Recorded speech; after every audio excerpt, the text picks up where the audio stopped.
quantum tunnel had been his latest obsession, a way to navigate the quantum realm without needing PIM particles. The equations were elegant, the theory sound, the execution flawless, right up until the moment the containment field collapsed and reality itself screamed. Tony had exactly 1.3 seconds to register that something had gone catastrophically wrong before his workshop, his tower, his entire universe folded away like a closing book. Then came the sensation of falling through kaleidoscope infinity, his armor's HUD going haywire as dimensional barriers shredded past him like tissue paper. He materialized 300 meters above an alien landscape, smoke pouring from his suit's left repulsor, warning klaxons blaring in his helmet. The HUD flickered, half the readouts gibberish, the other half screaming damage reports.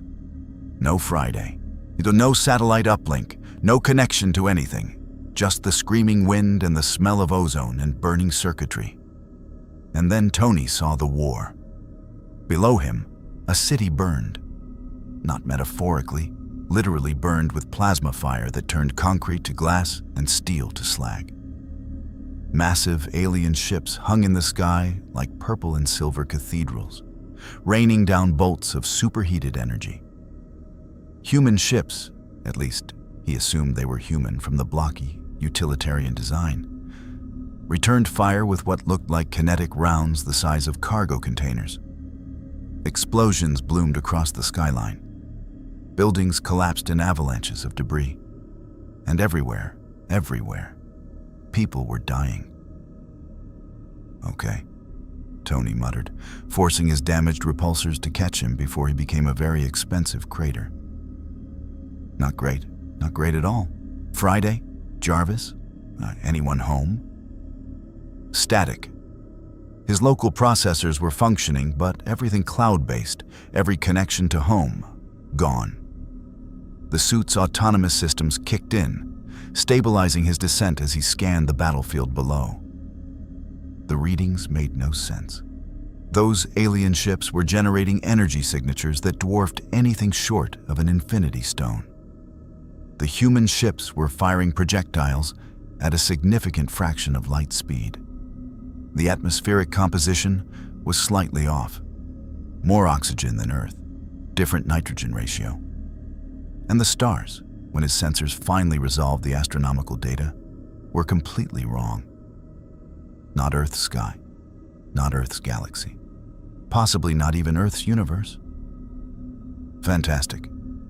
Dimensional displacement, that's new. Tony killed his altitude, hovering behind a half-collapsed skyscraper to avoid the crossfire. Think, to assess, adapt. That was the Stark way. His suit was operational at maybe 90%. The left repulsor was damaged. The quantum device that had brought him here was half melted into his back plating. And he had approximately 43 micro-missiles remaining before he'd be down to repulsor beams and good old-fashioned punching. Movement below caught his attention. Ground forces, human soldiers in full armor, retreating through rubble-choked streets. Pursuing them were things, alien things. Some bipedal, roughly humanoid but too tall and too graceful, wearing armor that glowed with energy shields. Others were squat, barely 4 feet tall, moving in packs and firing weapons that spat green bolts of plasma. And bringing up the rear were massive creatures, walking tanks of orange armor and worm-like appendages, carrying cannons that could probably punch through a building. The humans were losing, badly. Tony watched a plasma bolt catch a soldier's center mass, burning straight through ballistic armor that looked advanced, 26th century at least, if he was reading the material's composition right, and dropping the man like a puppet with cut strings. Watched another soldier try to fall back and get swarmed by the small aliens, beaten down by sheer numbers. This wasn't a battle. It was a massacre. Every instinct Tony had was screaming at him to help. But he was alone, damaged, in an unknown universe with unknown rules. The smart play was to find cover, find information, find a way home. The smart play was to survive. He'd never been great at making the smart play. "All right, Purple Space Crusaders," Tony said, angling his repulsors toward the pursuing aliens. "Let me introduce you to Earth's mightiest pain in the ass." He dropped from behind the building, repulsors flaring to maximum as he accelerated toward the battlefield. The HUD struggled to acquire targets without Friday's tactical analysis. But Tony had been flying combat missions since before AI assistance was anything more than a pipe dream. He picked his first target, one of the tall, shielded aliens barking orders to the smaller ones, and fired. The repulsor beam caught the alien square in the back. The energy shield flared brilliant blue, held for maybe half a second, then collapsed. The beam punched through the underlying armor and sent the alien sprawling. The other aliens spun, confused, weapons tracking for threats.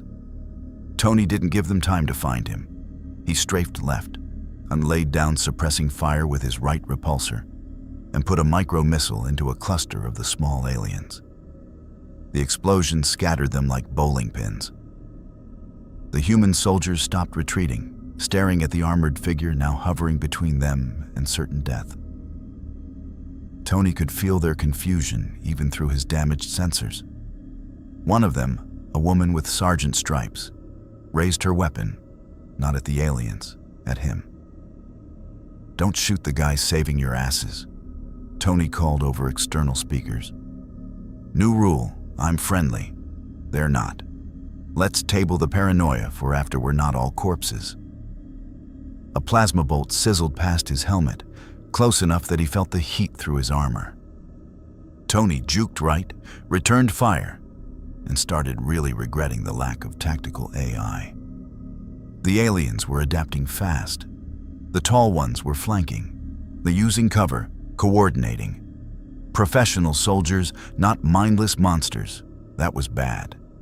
That meant intelligent opposition with strategy and discipline.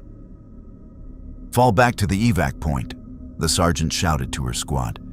"You, whoever you are, we've got civilian transports 2 blocks north. If you're really friendly, cover our retreat." 2 blocks north. Got it. Tony threw another micro-missile at an advancing cluster of aliens. "Any chance you can tell me where the hell I am? And who these delightful folks are trying to murder everyone? Reach, you're on Reach. And those are Covenant forces. Now move." Reach, Covenant. Neither name meant anything to Tony, but the sergeant's tone told him everything he needed to know. This was bad, getting worse, and probably ending in everyone dying. Standard Tuesday then. Tony laid down covering fire as the human squad retreated, repulsors burning through energy reserves faster than he liked. The tall aliens, elites, his suit's limited analysis suggested based on their tactical behavior, were pressing hard, and more of those massive tank creatures were lumbering into view. This was going to get messy. But Tony Stark had been in messy situations before. He'd fought gods and monsters, aliens and armies. He'd held the line when no one else could. And he'd be damned if he died in some unknown universe without at least making it interesting.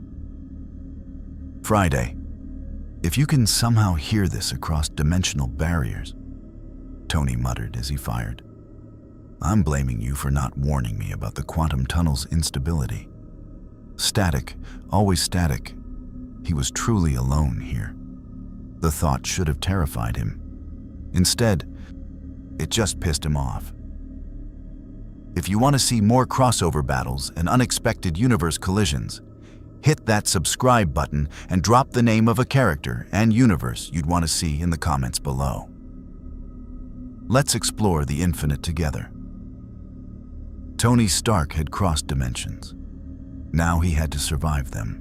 The evacuation point was chaos, given structure only by desperation. 2 massive transport ships, boxy, utilitarian things that made the Quinjet look like a Lamborghini, sat in what had once been a commercial plaza, their boarding ramps down and their engines screaming readiness. Civilians streamed up those ramps in terrified rivers. Families clutching children, elderly supported by the young, wounded soldiers dragged by their comrades. Marines in sage green armor formed a perimeter, firing controlled bursts at the Covenant forces pressing from 3 sides. Tony touched down near the sergeant who'd given him directions, his HUD counting ammunition and energy reserves with mechanical precision. 41 micromissiles. Repulsors at 73%. On arc reactor humming strong, but the damaged left thruster cutting his maneuverability by 30%. Not ideal, but workable. "You actually showed up," the sergeant said, reloading her rifle with practiced efficiency. Her nameplate read Rodriguez. Most mercs would have bailed. "I'm not a merc, I'm..." Tony paused. What was he exactly? Avenger meant nothing here. Stark Industries probably didn't exist. Iron Man was just a guy in a tin can. Having a really weird day. How long until those transports are loaded? 3 minutes if we're lucky. 5 if we're not. Rodriguez fired a burst at an advancing elite, the rounds sparking off energy shields. Command says there's Covenant cruisers moving into orbital position. Once they get firing solutions, this whole district becomes a crater. Orbital bombardment. Lovely. Tony's sensors picked up movement. More Covenant forces converging from the east. A lot more. His HUD struggled to count them without Friday's assistance, but rough estimates put it at 50+ hostiles. The Marines had maybe 20 effectives. Math didn't lie, and this math said everyone was about to die. Unless someone changed the equation. "Get everyone on those transports," Tony said, firing his repulsors at the advancing Covenant line. The beams caught an elite mid-charge, overloading its shields and sending it sprawling. "I'll buy you the time." "You can't hold that many alone," Rodriguez said flatly. "Watch me." Tony launched skyward, angling toward the eastern approach where the main Covenant force was advancing. His damaged thruster protested but held. Below him, on the alien army looked like something from a nightmare. Elites in gold and blue armor, packs of those small creatures Rodriguez had called grunts, and 3 of those massive hunters moving with surprising speed for their bulk. Tony had fought in New York. He'd fought in Sokovia. He'd faced down Thanos' army. Numbers didn't scare him. But numbers combined with unknown capabilities and no backup. That required caution. He fired both repulsors simultaneously, the beams raking across the Covenant front line. Shields flared and failed. Armor melted. Aliens scattered or died. But more kept coming, and now they were firing back. Plasma bolts and needle-like projectiles that turned the air into a lethal storm. Tony juked and weaved, his damaged thruster making every dodge a calculated risk.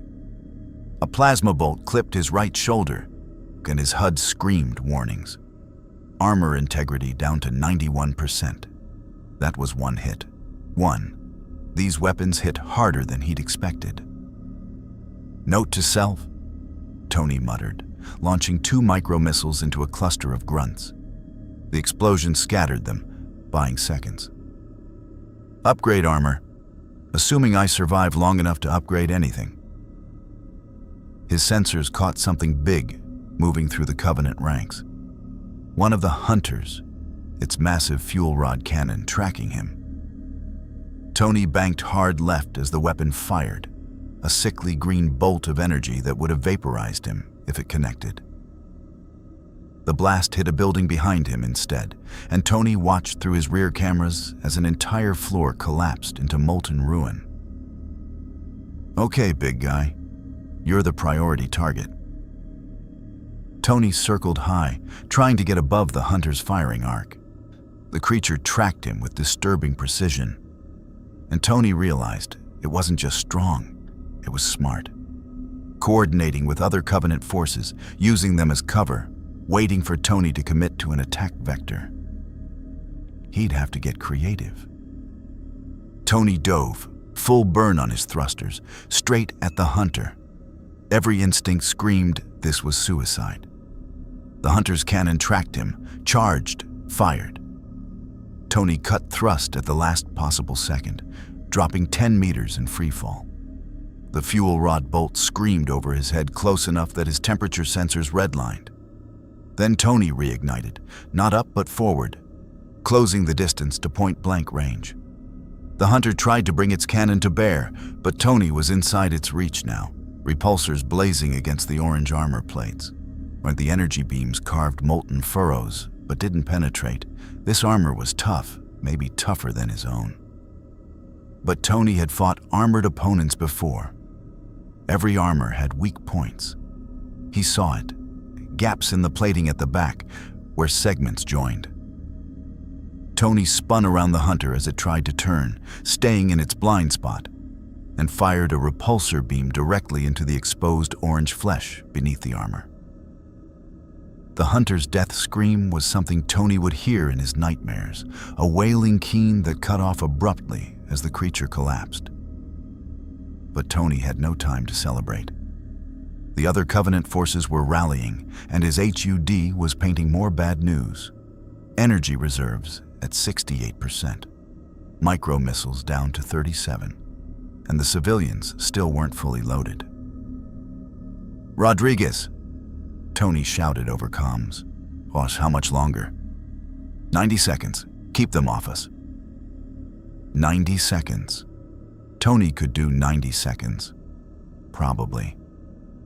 He strafed the Covenant line again, repulsors carving through grunts and jackals, the bird-like creatures with handheld energy shields.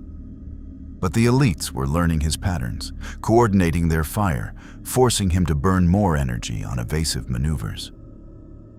One of them, larger than the others and wearing ornate gold armor, was barking orders in a language that sounded like musical thunder. A commander, Tony's tactical instincts told him. Take out the commander, break their coordination. Tony angled toward the gold elite, firing both repulsors. The elite's shields held, stronger than the standard troops, and it returned fire with twin plasma rifles. Tony dodged left, felt a bolt graze his right leg, and then his HUD screamed more warnings. Armor integrity, 87%. This was unsustainable. He needed to end this fast. Tony armed 4 micro-missiles, painted the gold elite as target, and fired. The missiles streaked downward, weaving through plasma fire. The elite saw them coming, tried to dodge, but Tony had led the target perfectly. 3 missiles connected. The elite's shields collapsed in a cascade of blue energy, and the 4th missile hit center mass. When the smoke cleared, the gold elite was down, and the Covenant formation was breaking. "Transports loaded." Rodriguez's voice crackled over comms. "We're lifting off. Get clear." Tony pulled up and away as the transport ship's engines roared to full power. The massive vessels lifted ponderously, their point defense guns laying down, suppressing fire. The Covenant forces fell back, regrouping. For a moment, Tony thought they might actually pull this off. Then his sensors detected the new energy signatures from orbit. Massive, concentrated, and getting stronger. "Oh no," Tony whispered. The first plasma lance from the Covenant cruiser hit 3 blocks away, turning an entire city section into superheated glass. The shockwave buffeted Tony's armor, nearly sending him into an uncontrolled spin. The second lance hit closer, and the third was tracking directly toward the evacuation zone. "Move, move, move!" Rodriguez screamed, and the transports pushed their engines beyond safety limits, climbing desperately. Tony watched the orbital strike descend, a pillar of purple fire that would erase everything in a half-kilometer radius. The transports were accelerating, but not fast enough. because they'd be caught in the blast radius. Everyone he'd just saved would die. Unless... Tony angled his trajectory, calculating vectors with speed born of desperation. He couldn't stop an orbital bombardment. But maybe, just maybe, he could redirect it. Repulsor technology was all about directed energy, about taking power and shoving it in a specific direction. If he could generate enough force, hit the plasma lance at just the right angle. This is monumentally stupid, Tony told himself, and fired both repulsors at maximum output directly into the descending orbital strike. The collision of energies was apocalyptic. Tony's repulsors, designed to propel his armor and fire-focused beams, met a plasma lance designed to crack continents. For one impossible second, they held in equilibrium. But then physics reasserted itself, and Tony was blasted backward like a fly hit by a hurricane, tumbling through the air as his armor shrieked damage warnings. But the orbital strike had been deflected. Just slightly, just enough. It hit 2 blocks east of the evacuation zone instead of directly on it. Buildings vaporized. The ground cratered, but the transports cleared the blast radius, climbing desperately towards space. Tony tried to stabilize his flight and discovered his left thruster was completely dead. The right was sputtering. His HUD was a Christmas tree of red warnings. Armor integrity, 62%. Arc reactor, stressed but holding. Micro missiles, 33 remaining. And he was falling. He hit the ground hard, his armor absorbing most of the impact, but not all of it. Tony felt something crack, ribs, a maybe, and tasted blood. His HUD flickered, then stabilized. He was in a crater, smoke rising from his armor, and the Covenant forces were regrouping for another push. Not my best landing, Tony groaned, forcing himself to stand. His left leg protested, but held. The arc reactor's glow pulsed through the damaged chest plate, steady and strong. At least that still worked. He heard the sound of heavy footsteps, armored footsteps, approaching fast. Tony raised his hands, repulsors charging, ready for another fight he probably couldn't win. Then he saw them. 3 figures emerged from the smoke and rubble. They were human, or at least humanoid. But they moved with inhuman speed and precision. Their armor was massive, painted in sage green and gold, and sealed completely with helmets that turned their heads into featureless visors. Each one carried weapons that looked like they could punch through a tank. And they moved like predators, like soldiers who'd been born for war. The tallest one, whose armor bore more battle damage than the others, raised a hand in what might have been a gesture of peace, or maybe just a signal to hold fire. "Identify yourself," a voice said through external speakers. Male, calm, and absolutely in control. "Who are you, and where did you get that armor?" Tony Stark stood in the crater, damaged and alone, facing 3 super soldiers who could probably kill him without breaking stride. He was exhausted, injured, possibly concussed, and very definitely not in his own universe anymore. So he did what he always did when the odds were impossible. He smiled behind his helmet and said, "Tony Stark, genius, billionaire, philanthropist, and then apparently the multiverse's newest refugee. You guys got coffee? I could really use coffee right now." The 3 armored figures didn't move. Behind them, Tony could hear more Covenant forces approaching. His HUD was painting targets faster than he could count. The city was still burning, and somewhere above, those Covenant cruisers were lining up for another bombardment. But Tony Stark had just saved a few hundred civilians, fought off an alien army, and briefly punched an orbital strike. For a first impression, he thought, it could have been worse. The 3 armored figures didn't respond to Tony's quip. They stood in tactical formation, 2 flanking, 1 forward, weapons ready but not aimed. Professional, disciplined, and absolutely not impressed by his humor. "Spartan B312, the tall one said, not to Tony, but into some internal comm. "We have an unknown combatant at evacuation site 7. Armor configuration doesn't match any UNSC or Covenant profile. Requesting guidance." A pause. "Copy that. We're bringing him in." "Bringing me in?" Tony's repulsors flickered to life, dim but functional. "See, that phrasing implies I don't get a vote. I'm not big on non-consensual transportation." The Spartan, B312 apparently, finally addressed him directly. "You just engaged Covenant forces in an active war zone using technology we've never seen. That makes you either an asset or a threat.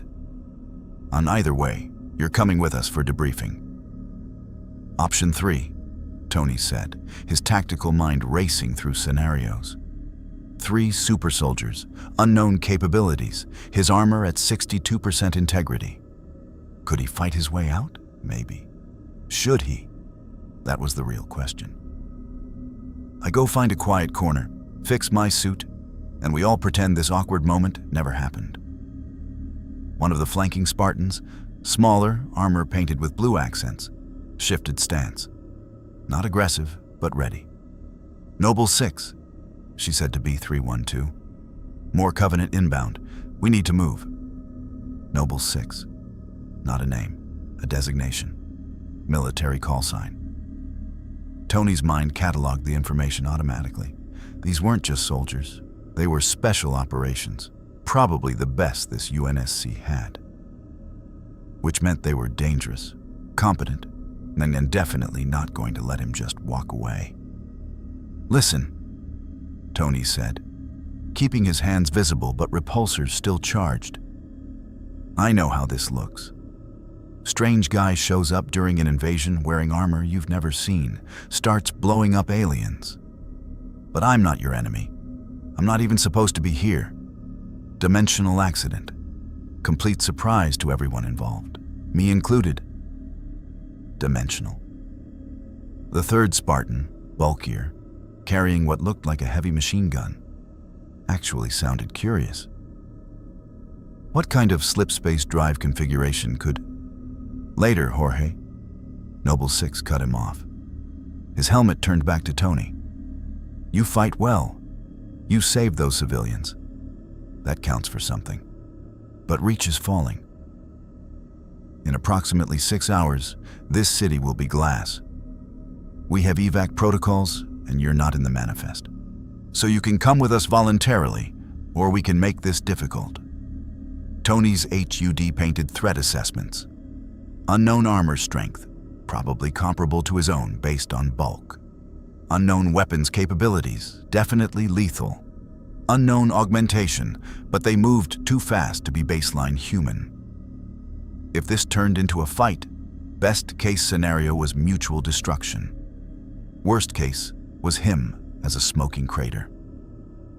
And somewhere in his battered, bleeding, dimensionally displaced brain, Tony had to admit, they were right. He didn't know this universe, didn't understand the stakes, didn't have any plan beyond survive the next 5 minutes. These Spartans knew the terrain, had resources, could provide intel. Swallowing his pride and accepting help wasn't surrender. It was tactics. "Fine," Tony said, powering down his repulsors. But I want it on record that I'm cooperating voluntarily. And if anyone tries to dissect my armor, we're going to have problems." "Noted," Noble 6 said. "Move with us. Stay in formation. More Covenant patrols are sweeping the area." Tony fell in with the Spartans as they moved through the ruined city with practiced efficiency. They didn't run. They flowed, weapons tracking potential threats, moving from cover to cover like water. Tony tried to match their pace and immediately felt his damaged thrusters protest. His left leg was stiffening where the armor had taken damage. Blood was definitely pooling inside his helmet from that hard landing. "You're injured," the female Spartan, Cat, he heard Jorge call her, observed. How bad? I've had worse. Fought a purple space titan once. This is barely a 4 out of 10 on my pain scale. Tony's HUD flickered again. He really needed to run diagnostics, but not while moving through a war zone. Where exactly are we going? UNSC Firebase Bravo, Noble 6 said. 3 clicks northeast. Command wants to see you personally. Command. That sounded both official and potentially problematic. Tony had dealt with military command structures before. Ross, Fury, various Joint Chiefs who thought they could control him. It never went well. But this wasn't Earth. These people didn't know him, didn't owe him anything, and were fighting for their literal survival. Different rules applied. They moved through streets that looked like they'd been beautiful once. Reach had been a colony world, his sensors told him. Terraformed, heavily populated, industrialized. Now it was a graveyard. Burning vehicles, collapsed buildings, bodies, human and alien, scattered like broken dolls. The scale of destruction was staggering. How long has this been going on? Tony asked quietly. Covenant glassed Fumirole 3 weeks ago, Jorge said. His voice carried the weight of someone who'd seen too much death. They've been hitting population centers systematically. We thought Reach was too well defended. We were wrong. Glassed?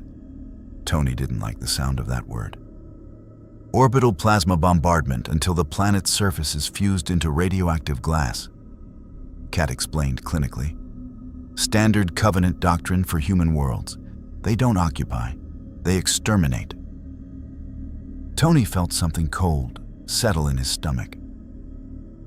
He'd fought aliens before, the Chitauri in New York, but they'd been an invading army, looking for conquest. This was genocide. Systematic, religiously motivated genocide. How many worlds have they glassed? He asked. Noble 6 was quiet for a moment. Then, dozens, maybe hundreds. We don't know exactly. The war's been going for 27 years. Humanity's losing. 27 years. An entire generation raised an endless war against an enemy that didn't take prisoners, didn't negotiate, just killed and moved to the next target. Tony had seen war. He'd profited from it, been traumatized by it, tried to prevent it. But this was something else entirely. His arc reactor pulsed in his chest, steady and strong. Clean energy, limitless potential. Technology these people had never seen. And suddenly, Tony understood why these Spartans were being so careful with him. In a war this desperate, he wasn't just a person. He was a potential game changer. Or a potential disaster if his tech fell into the wrong hands. Movement ahead. Noble 6 raised a fist, and the team stopped instantly. Tony's sensors picked it up half a second later.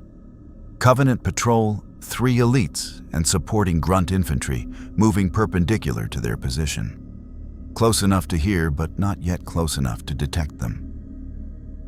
The Spartans melted into cover without a sound. Tony tried to do the same, but his damaged armor wasn't built for stealth. Metal scraped against concrete.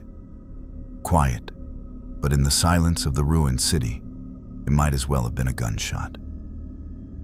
One of the elites' heads snapped toward their position. It barked something in that musical thunder language, and the patrol changed course, directly toward them.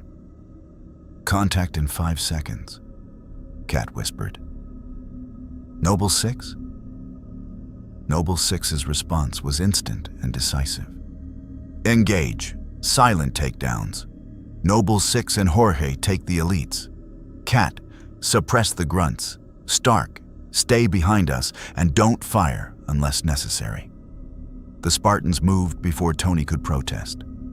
Noble 6 exploded from cover, closing the distance to the lead elite in a sprint that would have made Captain America jealous.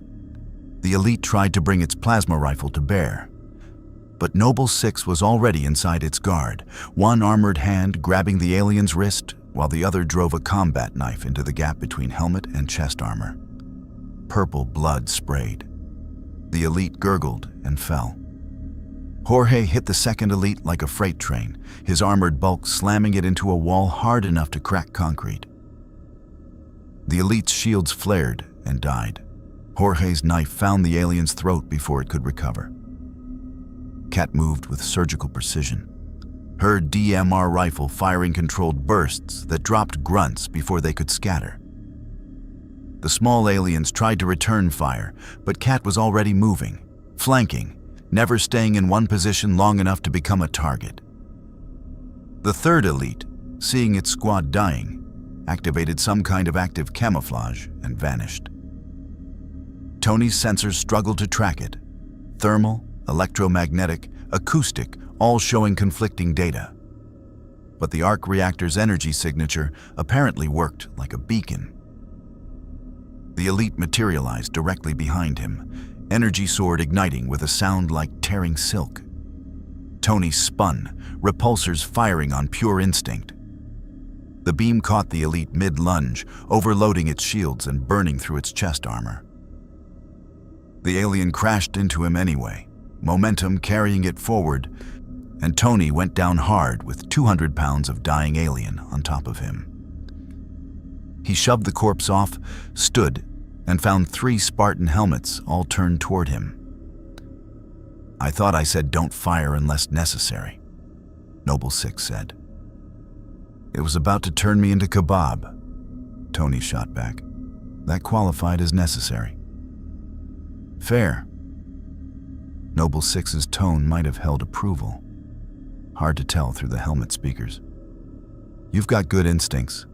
Most people freeze when an elite decloaks that close. Most people haven't fought Chitauri, Ultron bots, and Thanos' army." Tony paused, none of which means anything to you. "Long story, different universe, still processing." "Chitauri?" Jorge asked. "What's up?" "Movement," Kat interrupted, her rifle tracking toward the north. "Multiple contacts. Looks like a full lance. 30+ Covenant forces, including hunters." Noble 6 cursed. Something Tony suspected Spartans didn't do often. "They're sweeping for survivors.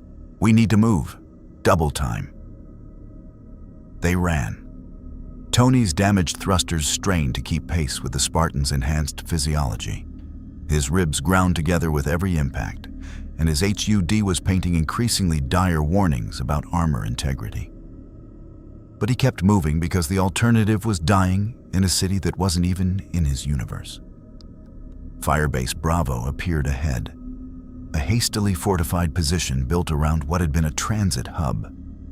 Prefabricated walls topped with automated turrets, Marines in full combat gear manning positions, Pelican dropships loading wounded. And in the center, a communications array that looked like it was being dismantled for evacuation. "Noble Team, our authentication Victor Tango 77, Noble 6 transmitted. "We're coming in with a civilian asset. Do not engage." "Copy, Noble 6, a voice responded. "Civilian asset? In the middle of a combat zone?" "It's complicated. Stark, stay close and keep your hands visible. The Marines are jumpy." Tony followed the Spartans through the firebase perimeter. Every eye turned toward him, toward his armor, his arc reactor, the obvious alien design elements that marked him as other. Weapons weren't raised, but Tony could feel fingers on triggers. One wrong move, and he'd be Swiss cheese. They entered a command bunker where holographic displays painted a picture of Reach's destruction in real time. Red markers, Covenant forces, outnumbered blue, UNSC positions, by catastrophic margins. And over it all, a countdown timer. 0547-23. 5 hours, 47 minutes until something bad. A woman in naval officer's uniform turned from the displays. She was maybe 50, with steel-gray hair and eyes that had seen too many soldiers die. Her rank insignia marked her as a commander. "Noble 6, she said. "Your report mentioned unknown technology. I was expecting salvaged Covenant equipment, not..." She looked Tony up and down. "Whatever you are." "Tony Stark," Tony said, staying polite. "And I'm having just as weird a day as you are, Commander. Possibly weirder." "Commander Miranda Keyes," she said. "And you're either the luckiest or unluckiest person in this sector. Spartan B312 assessment? Subject engaged Covenant forces with advanced energy weapons and propulsion systems," Noble 6 reported. "Unknown armor configuration. Claims dimensional displacement.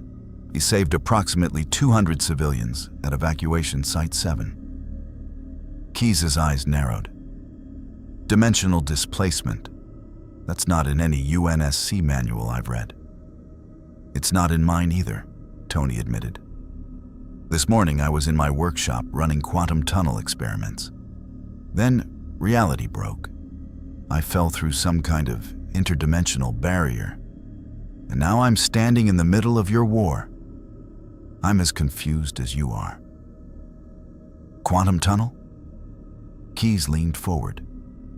"You're saying you have technology that can breach dimensional barriers?" Tony's instincts screamed warning. That look in her eyes, he'd seen it before. Ross looking at the Hulk, Fury looking at the Tesseract, Command seeing a weapon they could use. "Had," Tony corrected carefully. "The device is fried. Melted into my armor during transit. I'm stuck here until I can repair it. And if I can repair it..." "And your armor's power source?" Keyes gestured at the arc reactor glowing through his damaged chest plate. "That's generating more energy per kilogram than anything in the UNSC arsenal." "What is it?" Tony's hand moved unconsciously to his chest. "Protective. Arc reactor. My design, and not for sale, trade, or reverse engineering." The temperature in the bunker dropped 10 degrees. Marines shifted positions. Noble 6's hand moved fractionally closer to his sidearm. Commander Keyes smiled, but it didn't reach her eyes. "Mr. Stark, Reach is falling. In 6 hours, Covenant cruisers will glass this entire region. We're evacuating critical personnel and assets. You are, whether you like it or not, a critical asset. That means you're coming with us. And if I refuse, then I detain you under UNSC emergency war powers, and you come with us anyway." Keyes' smile faded. "I don't like it. But we're losing this war. Your technology might save millions of lives. I can't let you walk away." Tony stood in that bunker, surrounded by soldiers and Spartans, his armor damaged and his escape options nil. He'd dealt with military bureaucrats trying to control him before. But those had been politicians in comfortable offices, not combat commanders fighting for species survival. The arc reactor pulsed in his chest, steady, strong, a reminder that he carried knowledge this universe had never seen. Knowledge that could change everything, or destroy it. "Fine," Tony said slowly. "I'll cooperate, but I want guarantees. No one touches my armor without permission, on no forced tech transfers. And I want full intel on this war, who the Covenant are, what they want, and why humanity is losing." "Acceptable," Keyes said. "We evac in 4 hours. Noble team, escort Mr. Stark to the technical bay. Get him whatever he needs to repair his armor. And Stark, welcome to Reach. Sorry about the circumstances." Tony followed the Spartans out of the command bunker, his mind already racing through scenarios and contingencies.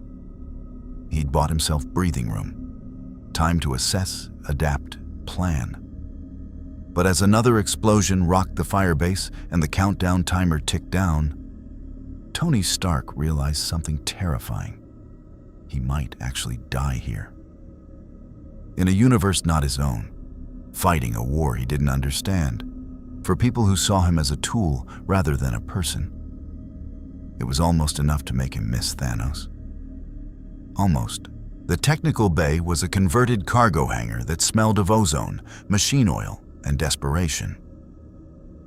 Warthogs, all-terrain vehicles that looked like oversized dune buggies with mounted machine guns, sat in various states of repair.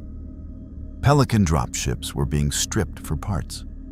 And in the back, half a dozen technicians in grease-stained fatigues worked frantically to salvage anything useful before the evacuation.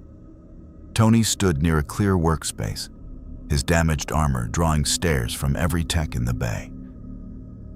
Noble's team had taken up positions around the perimeter, not quite guarding him, but definitely not letting him out of sight either. The message was clear. Cooperate and this stays friendly.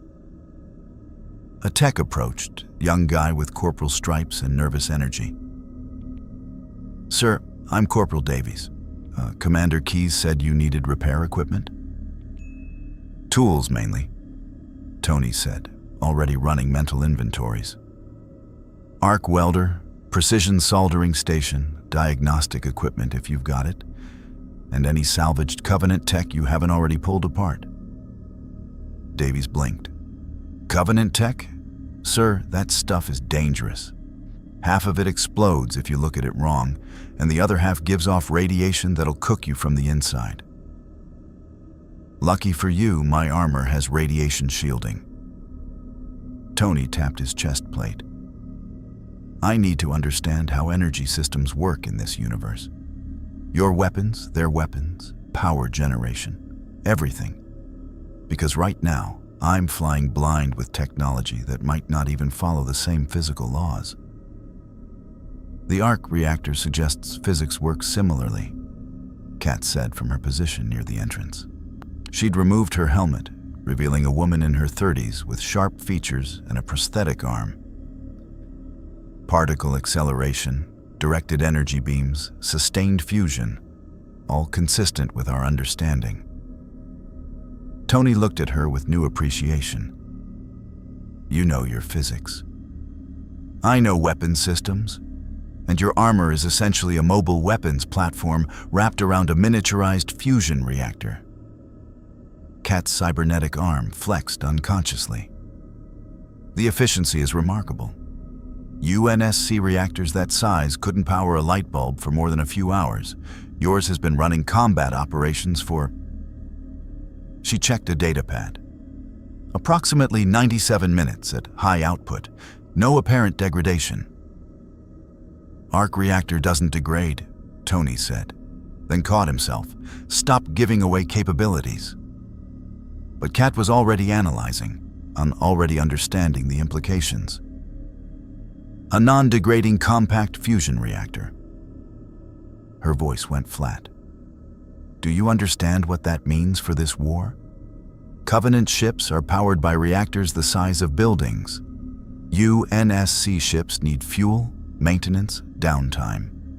You've solved clean, unlimited energy in a package smaller than a human torso. Which is why it stays in my torso," Tony said firmly. "Look, I get it. You're desperate. You're losing. But I'm not handing over technology. I barely understand myself in a universe where I don't know the rules. Maybe my reactor works here. Maybe it destabilizes and turns into a singularity. I need time." "Time we don't have," Noble 6 said, still helmeted. "In 3 hours and 42 minutes, we evacuate. Whatever you can fix before then is what you get." Tony pulled up his HUD diagnostics, projecting them holographically so the others could see. Damage readouts painted a grim picture.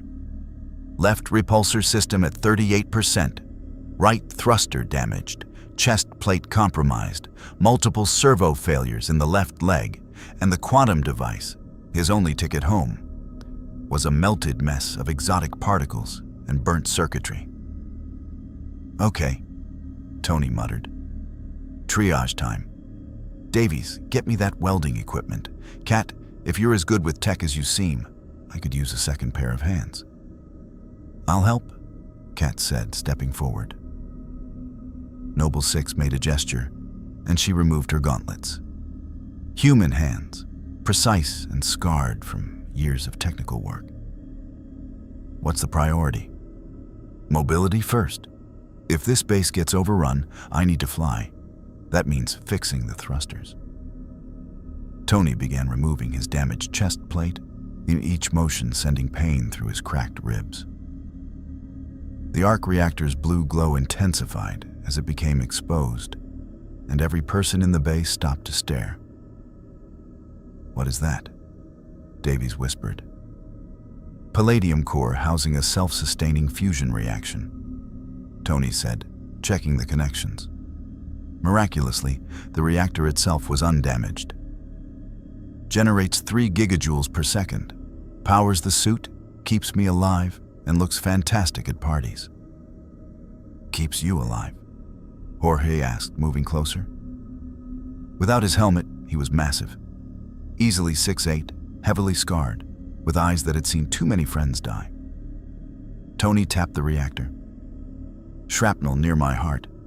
Long story involving terrorists, caves, and very bad decisions. The reactor's electromagnetic field keeps the shrapnel from reaching my heart.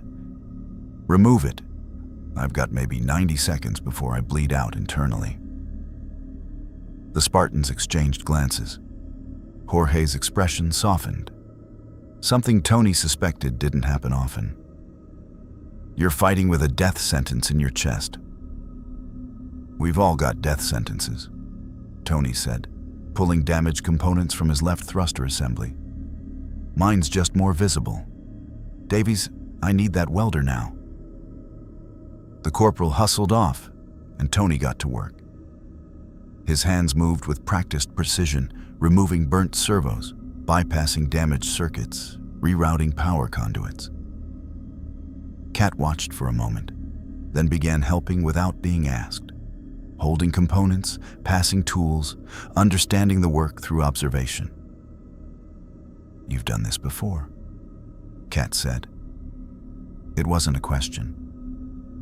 "Built the first version in a cave with a box of scraps," Tony replied, his focus on microscopic solder points. "Every suit since has been an iteration. Mark 1 through Mark 50-something. Lost count after a while." 50? Noble Six's voice carried surprise.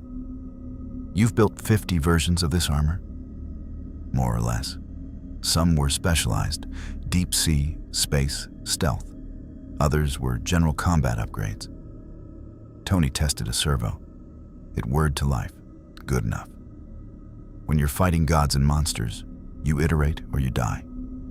"Gods and monsters," Jorge repeated. "You keep mentioning other fights, other enemies." Tony paused, weighing how much to share. These people were soldiers. They understood war. Maybe they'd understand him. "In my universe, I fought an alien invasion in New York. Fought an AI that tried to destroy humanity. I fought a Titan who wanted to kill half of all life in the universe." Tony's hands kept working, muscle memory carrying him through the admission. Won most of them, lost some. Watched friends die, watched worlds burn. Then I screwed up an experiment and ended up here. "An AI that tried to destroy humanity," Kat said quietly. "We're familiar with that concern. Our AI constructs develop rampancy after 7 years. They go insane, turn hostile. We have to terminate them." 7 years? Why? Tony's engineer brain immediately started problem solving.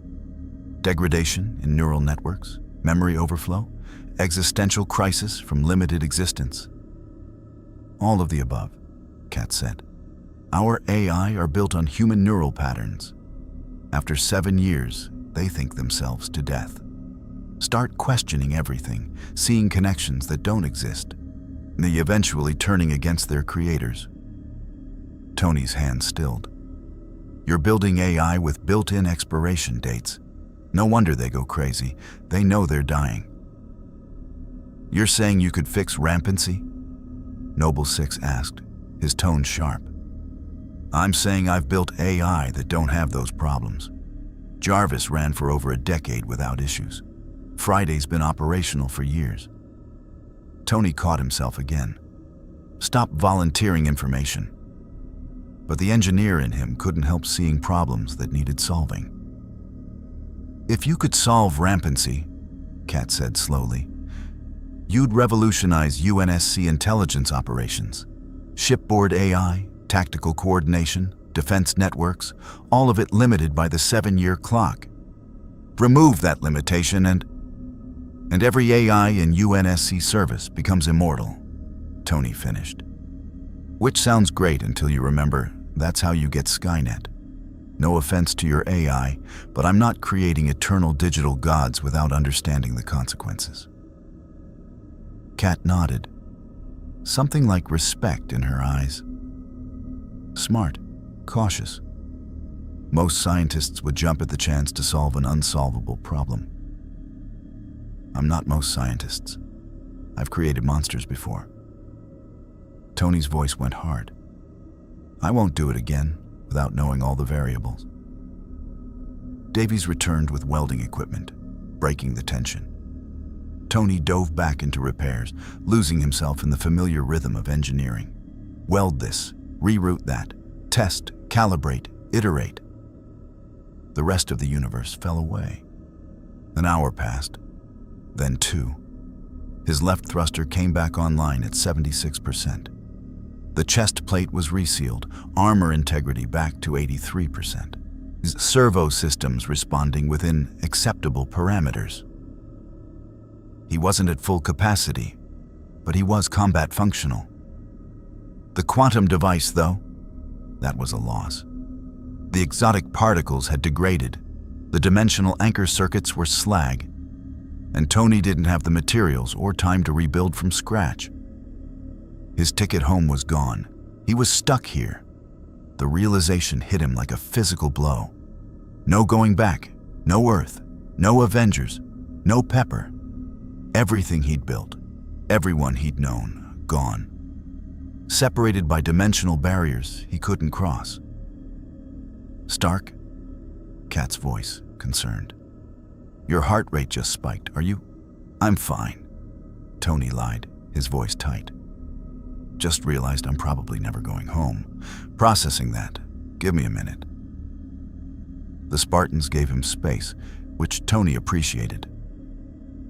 He sat on the hangar floor, Must armor half assembled around him, and let himself feel the weight of isolation. He'd been alone before, in that cave in Afghanistan, in the void of space facing Thanos' army. But he'd always known Earth was there, waiting. Now Earth was literally in another universe. For what it's worth, Jorge said after a long silence, you fight like you belong here. Most civilians would have died in the first 30 seconds of that Covenant attack. You saved 200 people. Yeah, well. Tony forced himself to stand to keep working. I've got a pathological need to be useful. Keeps me from thinking too hard about existential crises. An alarm blared through the firebase, 2 sharp tones followed by a woman's voice. All personnel, Priority 1 alert. Covenant supercarrier detected in high orbit. Ground forces engaging in Sector 7. Bart, all combat teams, prepare for defensive operations. Noble 6's helmet snapped toward the bay entrance. Commander Keyes is mobilizing. We're being recalled. Perfect timing, Tony said, locking the final components of his chest plate into place. Because I'm not sitting here while more civilians die. Stark, you're not UNSC, Kat said. You're not obligated to. I'm also not the kind of person who hides while others fight. Tony powered up his suit, systems humming to life. The HUD stabilized, painting a tactical overview of the firebase. You've got super soldiers. I've got a flying weapons platform. Let's go kill some aliens. Noble 6 studied him for a long moment, that inscrutable helmet hiding any emotion. Then, Noble Team, gear up. We're moving to Sector 7. Stark stays in formation, and follows orders. Understood? Crystal clear, Tony said, his repulsors charging. Just point me at the bad guys. They moved out into the firebase's central courtyard, just as the first Covenant dropships appeared on the horizon. Purple and silver vessels that moved with predatory grace. Plasma fire began raining down on the UNSC positions. Marines scrambled to defensive emplacements. Warthogs mounted with missile pods rolled into firing positions. And somewhere above, invisible beyond the smoke and clouds, a Covenant supercarrier was deploying enough troops to overwhelm the entire sector. Tony Stark, displaced from his universe and trapped in a war he didn't understand, stood with noble team and watched the enemy come. "So," he said, repulsors warming to combat temperature. "What's the plan?" Noble 6 checked his rifle, chambered a round, and said 4 words that Tony would remember for the rest of his life. "We make them pay." Then the Covenant army hit Firebase Bravo like the wrath of alien gods. And Tony Stark learned what it truly meant to fight a war without end. The Covenant didn't attack in waves. They attacked like a tidal force, relentless, overwhelming, designed to break defensive lines through sheer mass. Tony watched through his HUD as dropships disgorged troops in a semicircle around Firebase Bravo, cutting off retreat routes while heavier forces pushed the center. Textbook combined arms assault, executed with precision that spoke to centuries of military doctrine. Defensive positions. Commander Keyes' voice cut through the Firebase's loudspeakers.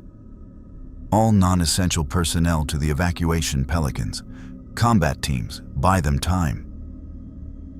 Tony hovered at 30 meters, his HUD painting targets faster than he could process. 200+ Covenant forces, maybe more in reserve. Firebase Bravo had approximately 80 defenders, including Noble Team. The math was ugly. "Stark, your air support," Noble 6 transmitted. "Hit their heavy armor. Keep those Wraiths off our defensive line." Wraiths, Covenant tanks. Tony's sensors identified them. Hovering vehicles with massive plasma mortars that were already launching arcing shots toward the Firebase. One mortar hit near the command bunker, and the explosion threw Marines like ragdolls. "On it," Tony said, angling toward the nearest Wraith. His targeting system acquired lock, center mass, where the energy signature was strongest. Had to be the power core. He fired both repulsors simultaneously. The beams converged on the Wraith, and for a moment, nothing happened. Then the vehicle's anti-gravity systems failed catastrophically, slamming it into the ground. The plasma mortar misfired. The containment bottle breached, and the resulting explosion consumed the Wraith and everything within 10 meters. "Scratch one tank," Tony reported, moving to the next. But the Covenant were adapting.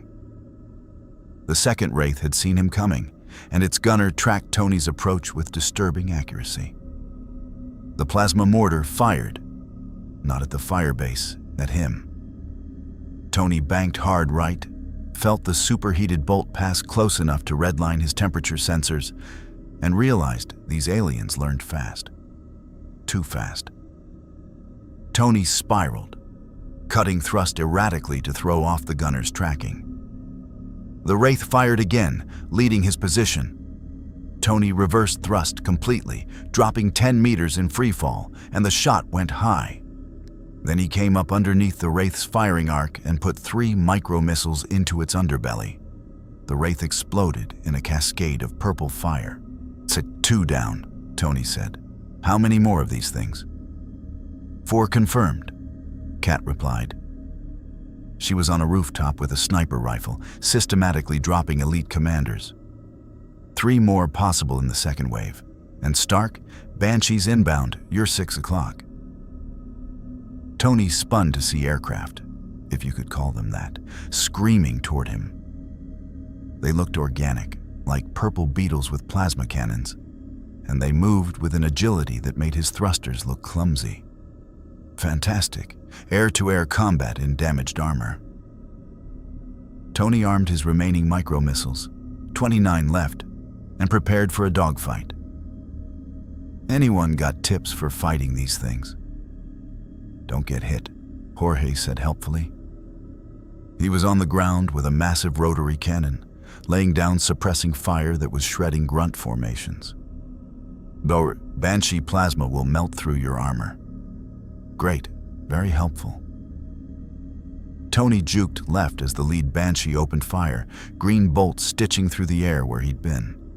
His return fire caught the Banshee's wing, and the aircraft spiraled out of control into a building. But two more were on him now, coordinating their attack. One went high, one went low, boxing him in. Classic pincer. Tony had maybe 2 seconds before they had firing solutions. He did the only thing that made sense. He flew straight at the ground. Full burn on both thrusters, diving toward the ruined plaza below. The Banshees followed, plasma bolts chasing him down. Tony waited until the last possible moment, 50 meters, 30, 20, then killed thrust and fired repulsors downward at maximum output. The repulsor beams hit the plaza, and Tony shot upward like a rocket on the recoil. The Banshees, committed to their dive, couldn't adjust in time. One pulled up successfully. The other clipped a building and crashed in a fireball. Tony spun mid-air, acquired the surviving Banshee, and fired 2 missiles. Direct hit. The aircraft disintegrated. Banshees neutralized, Tony reported, breathing hard inside his helmet. His ribs were screaming protest, and blood was pooling in his boots from where shrapnel had worked through his leg armor. "How's the ground situation?" "Deteriorating," Noble 6 said grimly. Tony's HUD painted the tactical map. UNSC blue markers were contracting, Covenant red pushing from 3 sides. "They're concentrating on the evac point. If they take out the Pelicans, no one leaves." Tony looked toward the landing pad where 3 Pelican dropships were loading wounded and civilians. Already, Covenant forces were within 200 meters, and the Marine defensive line was buckling. "I'm moving to the evac point," Tony said, angling his flight path. "Negative, Stark.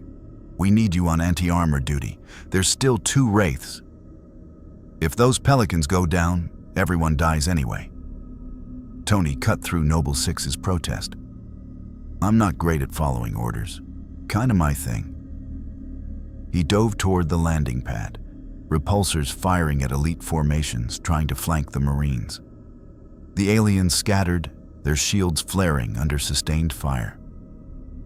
Tony put a missile into a cluster of jackals, their handheld energy shields doing nothing against explosive ordnance.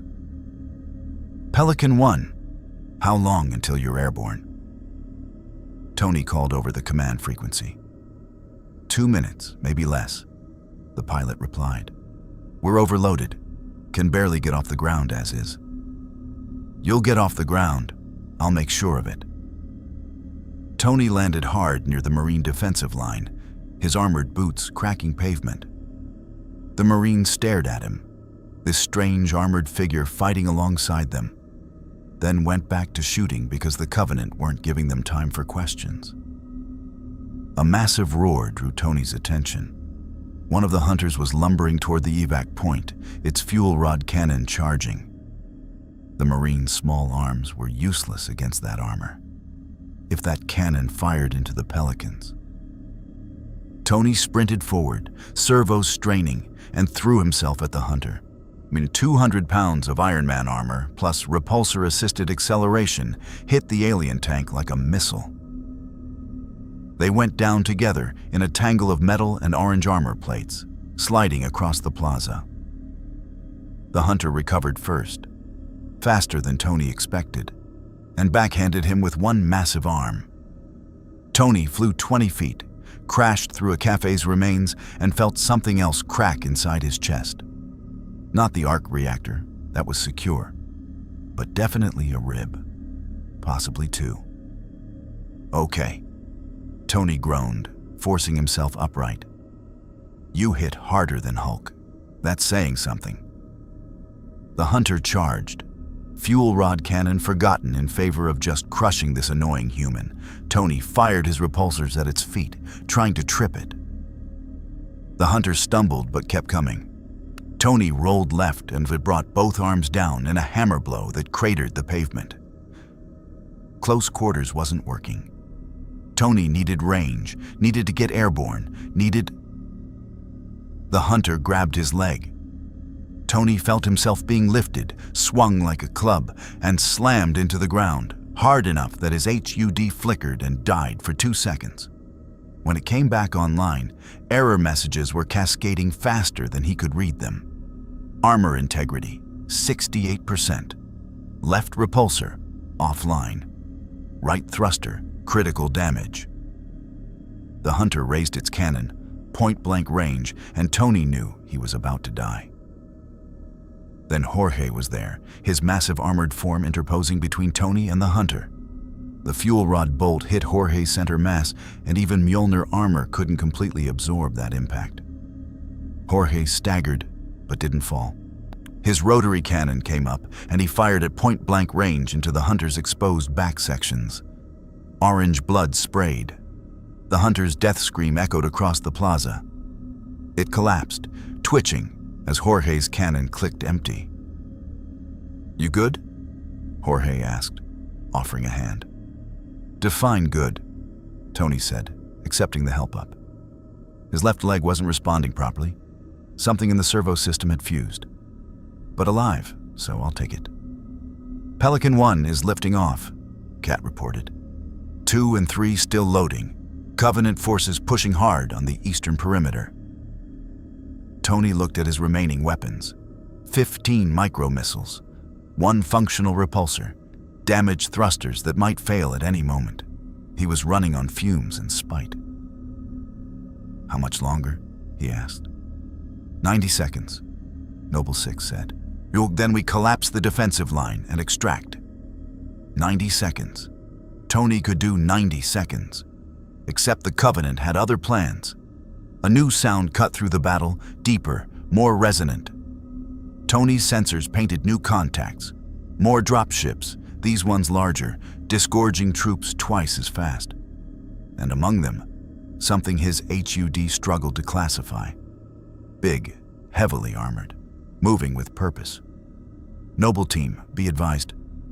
Commander Keyes' voice crackled over comms, strained. Covenant are deploying Megalek Golo pairs. Recommend immediate. The transmission cut off as the command bunker took a direct hit from a Wraith mortar. Hunters, Jorge said quietly. Multiple pairs. This just became a nightmare. Tony counted 6 hunters moving in formation with elite support. His missile count, 15. His functional weapons, 1 repulsor, and maybe good for another 20 shots before the power coupling failed. His mobility compromised. The math wasn't just ugly, it was impossible. Noble 6, Tony said, his voice steady despite everything. Get those Pelicans airborne. I'll hold the line. You can't hold against 6 hunters alone, Noble 6 said. Watch me. Tony limped forward, his damaged leg grinding with each step. I've held lines before. New York, Sokovia, Wakanda. This is just another Tuesday. Stark, that's an order, Spartan. Tony put every ounce of command presence he'd learned from leading the Avengers into his voice. Get them out. For a long moment, Noble 6 didn't respond. Then, Noble Team, priority shift to evac protection. Stark, you've got 2 minutes. Make them count. The Spartans fell back to cover the Pelicans. Tony stood alone in the plaza, a one-man in damaged armor facing 6 alien killing machines and their support troops. The arc reactor pulsed in his chest. Steady, strong, infinite. Tony Stark had fought gods and monsters. He'd held the line when no one else could. He'd proven time and again that one person with enough determination could change everything. Today would be no different. "All right, big guys," Tony said, raising his functional repulsor. "Let's dance." The hunters charged, and Tony Stark met them head-on. Tony had 3 seconds to make a plan before 6 hunters and their elite escorts turned him into modern art. 3 seconds wasn't much, but he'd worked with less. Afghanistan, the portal above New York, the moment before Thanos snapped. 3 seconds was enough. The hunters were advancing in pairs, standard formation according to the tactical data Noble 6 had uploaded. They protected each other's weak points, coordinated fire, moved like they shared one mind. Trying to take them head-on was suicide. Good thing Tony Stark specialized in not doing things the expected way. He fired his remaining repulsor at the ground between the lead hunter pair, not at them, at the rubble-strewn plaza floor. The beam superheated concrete and rebar, flash vaporizing moisture trapped in the debris. The explosion wasn't large, but it threw up a cloud of dust and steam that momentarily obscured the hunter's vision. Tony used those 2 seconds to move laterally, damaged leg screaming protest, circling toward a half-collapsed building. His HUD was tracking all 6 hunters through thermal imaging, watching their formation shift as they tried to reacquire him through the dust cloud. "Pelican 2 is airborne," Kat reported. 3 is lifting off now. 30 seconds, Stark. 30 seconds. Tony had 15 missiles and 1 functional energy weapon against 6 tanks with fuel rod cannons. Time to get creative. The first hunter pair emerged from the dust cloud, scanning for targets. Tony waited until they were perfectly aligned, one directly behind the other from his angle, and fired 3 missiles in rapid succession, not at the front hunter, then at the building wall behind them. The missiles hit structural supports already weakened by Covenant bombardment. The wall collapsed, tons of concrete and steel crashing down on the lead hunter. Its shields flared and failed under the sheer mass. The creature roared, trapped but not dead, thrashing under debris. The second hunter in that pair turned to help its bond brother, and that moment of distraction was all Tony needed. He fired his repulsor at the exposed orange sections in its back plating, 1 sustained burst, every joule he could channel. The beam burned through flesh, cauterized alien biology, and the hunter collapsed. 1 down, 5 to go. 15 seconds, Jorge transmitted. "We're extracting. Stark, pull back now." "Little busy," Tony said, undiving behind a warthog wreck as fuel rod bolts ionized the air where he'd been standing. 2 more hunter pairs were converging on his position, and the elites supporting them were laying down precision plasma fire. His armor was taking hits, 81% integrity, 76. Each impact bringing him closer to critical failure. Tony armed 4 missiles, programmed a split target solution, and fired blind over the warthog. 2 missiles for each hunter pair, airburst detonation. The explosions bought him seconds, not kills, just confusion. He used those seconds to run, his damaged leg barely functional, servos grinding. Behind him, the hunters roared and gave chase, and Tony realized he'd made a tactical error. He'd pissed off 5 alien killing machines, and now they were focused entirely on him. "Thus Pelican 3 is clear," Kat said. "Noble team is loading. Stark, where are you?" "Being chased by very angry aliens," Tony said, vaulting over a destroyed barricade. His HUD painted the landing pad, 200 meters northeast. He could make that, probably. If the hunters didn't vaporize him first.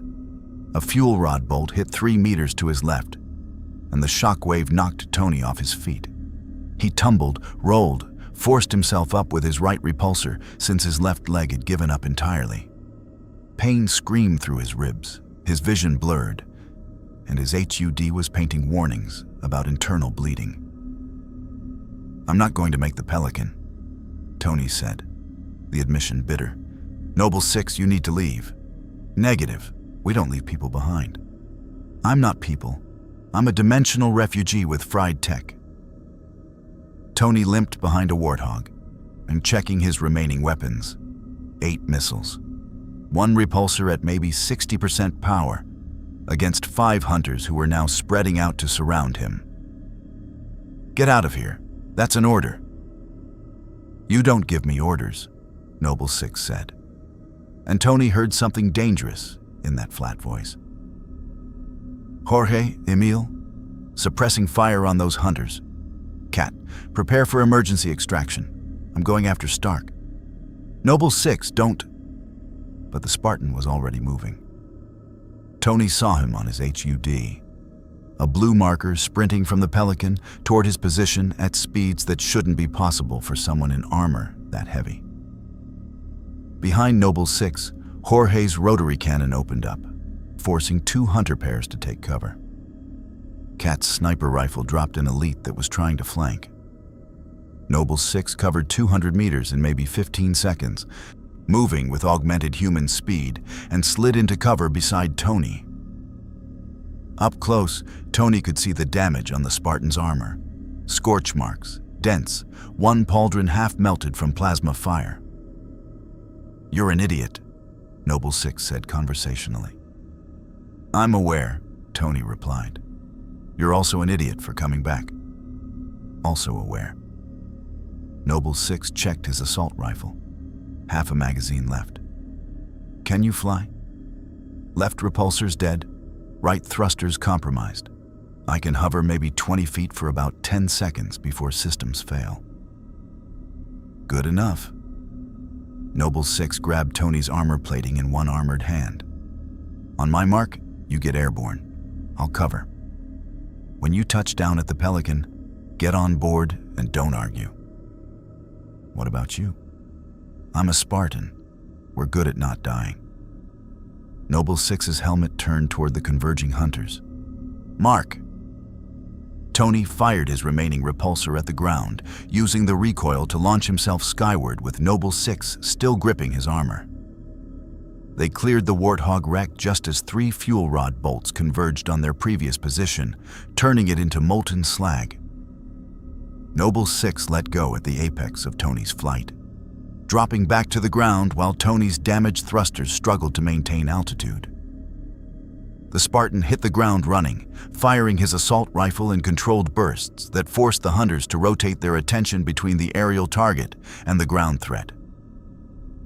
Tony aimed for the Pelican, his thrusters coughing and sputtering. 150 meters, 175. His right thruster was overheating, the left was completely dead, and he was losing altitude fast.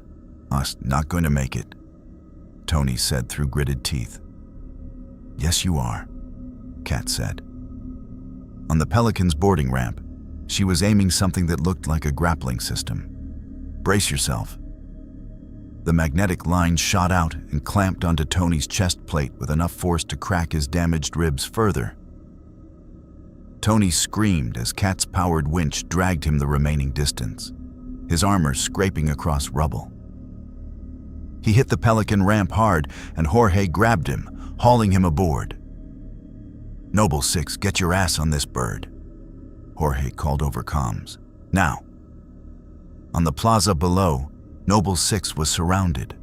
5 hunters, multiple elites, and more Covenant forces pouring in from destroyed buildings.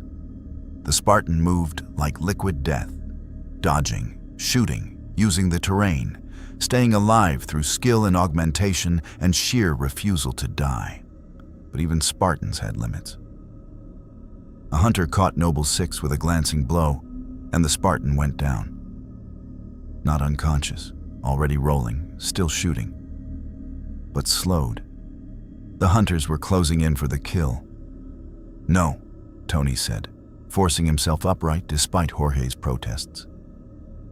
He had 8 missiles left, 1 barely functional repulsor. and a clear line of sight to the hunters surrounding Noble 6. Tony armed all 8 missiles simultaneously, something Jarvis would have screamed was catastrophically unsafe, and painted every hunter in range. "Fire in the hole," Tony said, and launched everything he had.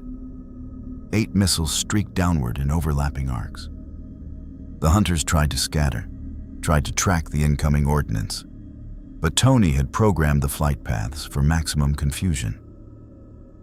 The missiles wove between each other, crisscrossing and making interception impossible. The first missile hit a hunter's shoulder joint. The second hit its Bond brother's exposed back. The third, fourth, and fifth bracketed another hunter pair in a triangle of explosions. The sixth and seventh forced the remaining hunters to dive for cover. The eighth, Tony's last missile, hit the ground directly between the 2 hunters, threatening Noble 6. The explosion threw debris, shrapnel, and alien bodies in a wave of kinetic force. When the smoke cleared, 4 hunters were down. 2 were wounded but functional, and Noble 6 was sprinting toward the Pelican with everything his augmented legs could give. "Go, go, go!" Noble 6 shouted, and the Pelican's engines roared to full power. The dropship lifted off just as the wounded hunters fired their fuel rod cannons in unison. Plasma bolts tracked the ascending Pelican, and for one horrible moment, Tony thought they'd miscalculated. Then the Pelican's point defense system engaged, automated guns tracking and destroying incoming fire. One bolt was intercepted.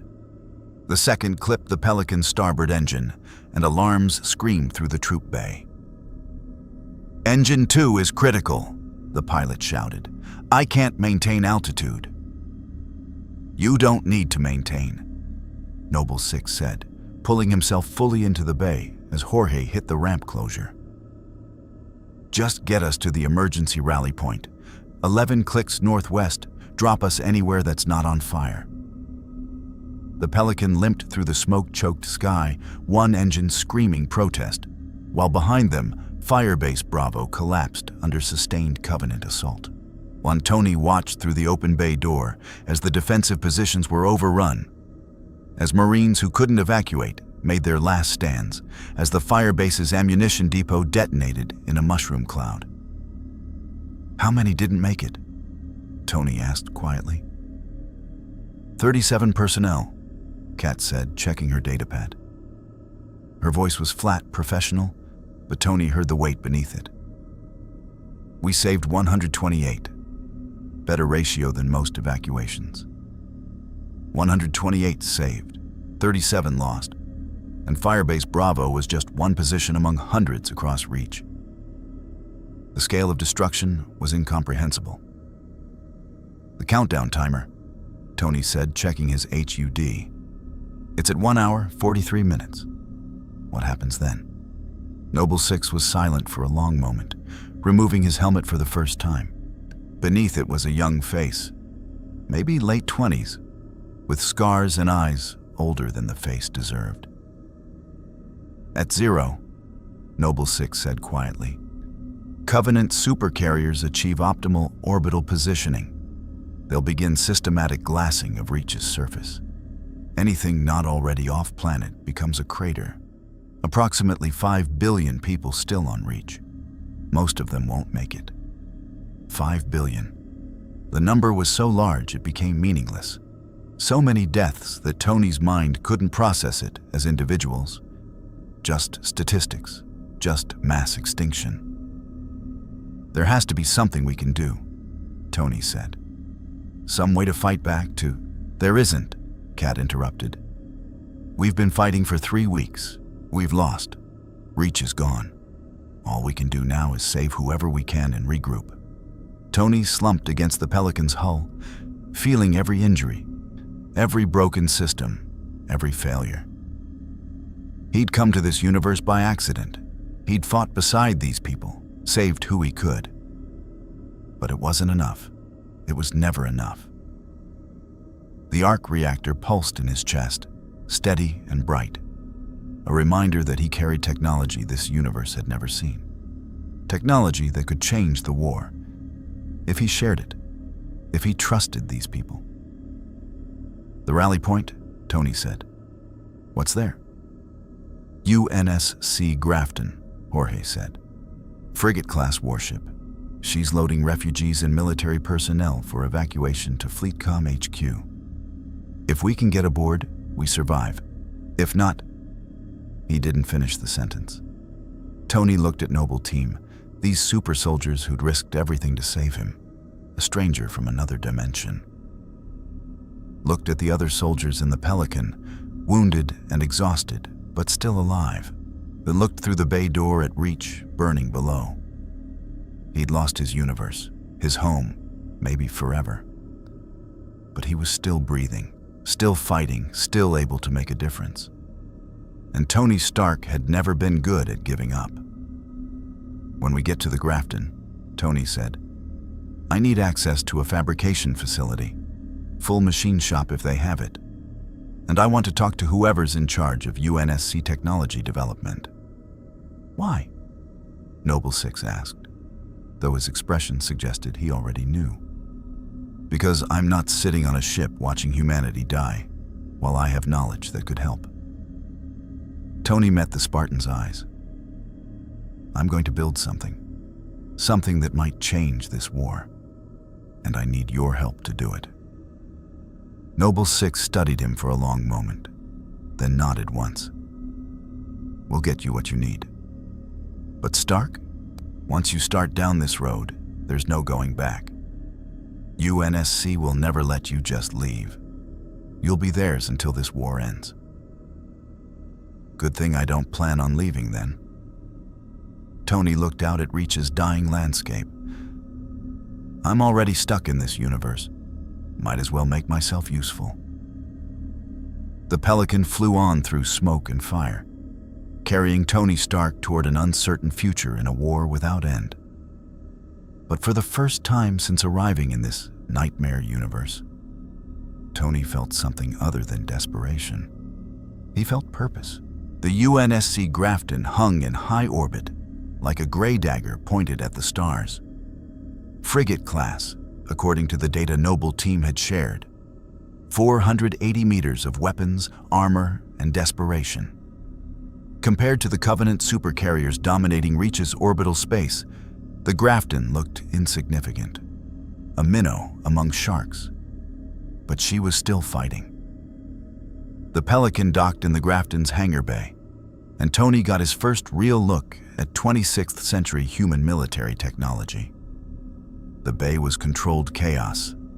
Pelicans and longswords landing, disgorging wounded and refugees, immediately launching again for another run.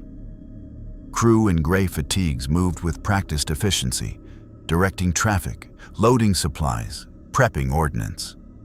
And everywhere, the smell of recycled air, machine oil, and fear. Tony limped down the boarding ramp, his damaged armor drawing stares. A medic approached, took one look at him and said, "Sir, you need medical attention. You're bleeding internally." "Later," Tony said, waving him off. "Where's the machine shop?" "Sir, you're bleeding. I'm aware. Machine shop, now."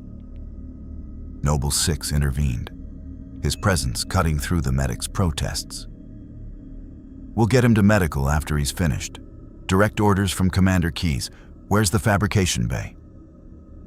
The medic looked like he wanted to argue, saw Noble Six's expression, and wisely decided against it. "Deck C, Section 7, but it's restricted to engineering personnel only." "Not anymore," Noble Six said, already moving. Tony followed, his HUD painting the Grafton's internal layout as they walked. The ship was packed beyond capacity, refugees in every available space, the wounded lining the corridors, crew moving between stations in organized chaos. This wasn't a warship anymore. It was an Ark, trying to save whatever humanity it could before the flood consumed everything. They reached the fabrication bay, a space dominated by industrial equipment that looked simultaneously advanced and primitive to Tony's eyes. CNC machines, 3D printers, welding stations, material storage. Not as sophisticated as his workshop in Stark Tower, but functional. He could work with this. A lieutenant in engineering yellows approached, datapad in hand. "I'm Lieutenant Chen, Chief Fabrication Officer. Commander Keyes sent word you'd be coming. She said to give you whatever you need and stay out of your way. Sir, what exactly are you planning to build?" Tony pulled up his HUD's holographic display, projecting schematics he'd been designing during the Pelican flight. Portable arc reactor. Scaled down, simplified, compatible with UNSC power systems. If I can get this working, we can retrofit your ships with more efficient power generation. Better shields, better weapons, better everything. Chen stared at the schematics, his expression shifting from skepticism to something like religious awe. Sir, this is generating over a gigawatt from a device the size of a briefcase.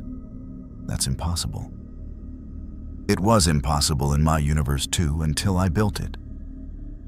Tony began cataloging available materials, his engineer's mind already calculating substitutions and workarounds. I need palladium, copper wire, high-grade, magnetic containment systems, whatever you use for fusion reactor stabilization. And someone who knows material science, because I'm going to need to test alloy compatibility. I know material science, Kat said from the doorway. She'd removed her damaged armor, revealing a slim woman in a gray bodysuit with her cybernetic arm fully visible. And I want to understand how this works. You and everyone else, Tony said. Fine, you're my assistant. Chen, get me those materials. Noble 6, I need you to run interference with command, because the second they realize what I'm building, they're going to want control, and I don't share well. Noble 6's scarred face showed the ghost of a smile. Already experiencing that. 3 different ONI officers have sent requests to debrief you. I've been ignoring them. ONI? Tony asked, though he suspected he knew the answer. Office of Naval Intelligence, Section 3 specifically, Black Ops. They're the ones who dissect you to understand your technology. Noble 6's tone went flat. They're also the ones who ran the Spartan 2 program, kidnapped children, augmented them surgically, turned them into weapons. 75% mortality rate during augmentation. Tony stopped mid-motion, turning to look at the Spartan. You were one of those children. No, I'm a Spartan 3. Different program. We were volunteers. The way Noble 6 said volunteers suggested the term was generous. But Jorge, the big guy who saved you from that hunter, he's a Spartan 2. Taken at age 6, augmented at 14, been fighting since he was old enough to hold a rifle. The revelation hit Tony like a physical blow. He'd been working alongside child soldiers, super soldiers, augmented and trained, but stolen childhoods nonetheless. The UNSC had committed atrocities in the name of survival, and everyone just accepted it. That's monstrous, Tony said quietly. That's war, Kat replied, setting up a materials analysis station. The Spartan program has saved billions of lives, turned the tide against insurrectionists, provided humanity's only effective counter to Covenant elites. The cost was high, but the alternative was extinction. Tony wanted to argue, to say there had to be another way. But he'd seen Reach burning, seen 5 billion people about to die, seen the desperate mathematics of species survival. In that context, sacrificing 75 children to create super soldiers who'd save billions. The utilitarian calculus was ugly, but undeniable. I hate this universe, Tony muttered, in diving into the fabrication work to avoid thinking about moral compromises. For the next 3 hours, Tony lost himself in engineering, building, testing, iterating. The portable arc reactor was a stripped-down version of his chest piece. No fancy vibranium housing, no nanotech integration, just raw function.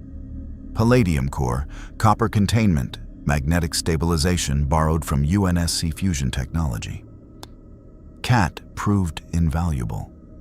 She understood materials at a molecular level, could predict failure points before testing, and asked questions that pushed Tony's designs in unexpected directions. Together, they built something neither universe had seen. A hybrid reactor combining Stark technology with UNSC engineering principles. Power output is stable at 2 gigawatts, Kat reported, monitoring the prototype.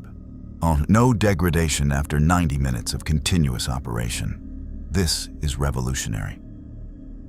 It's functional, Tony corrected, making microscopic adjustments. Revolutionary is when I have time to make it elegant. Right now, I just need it to work. The fabrication bay doors opened, and Commander Keyes entered with an escort of Marines.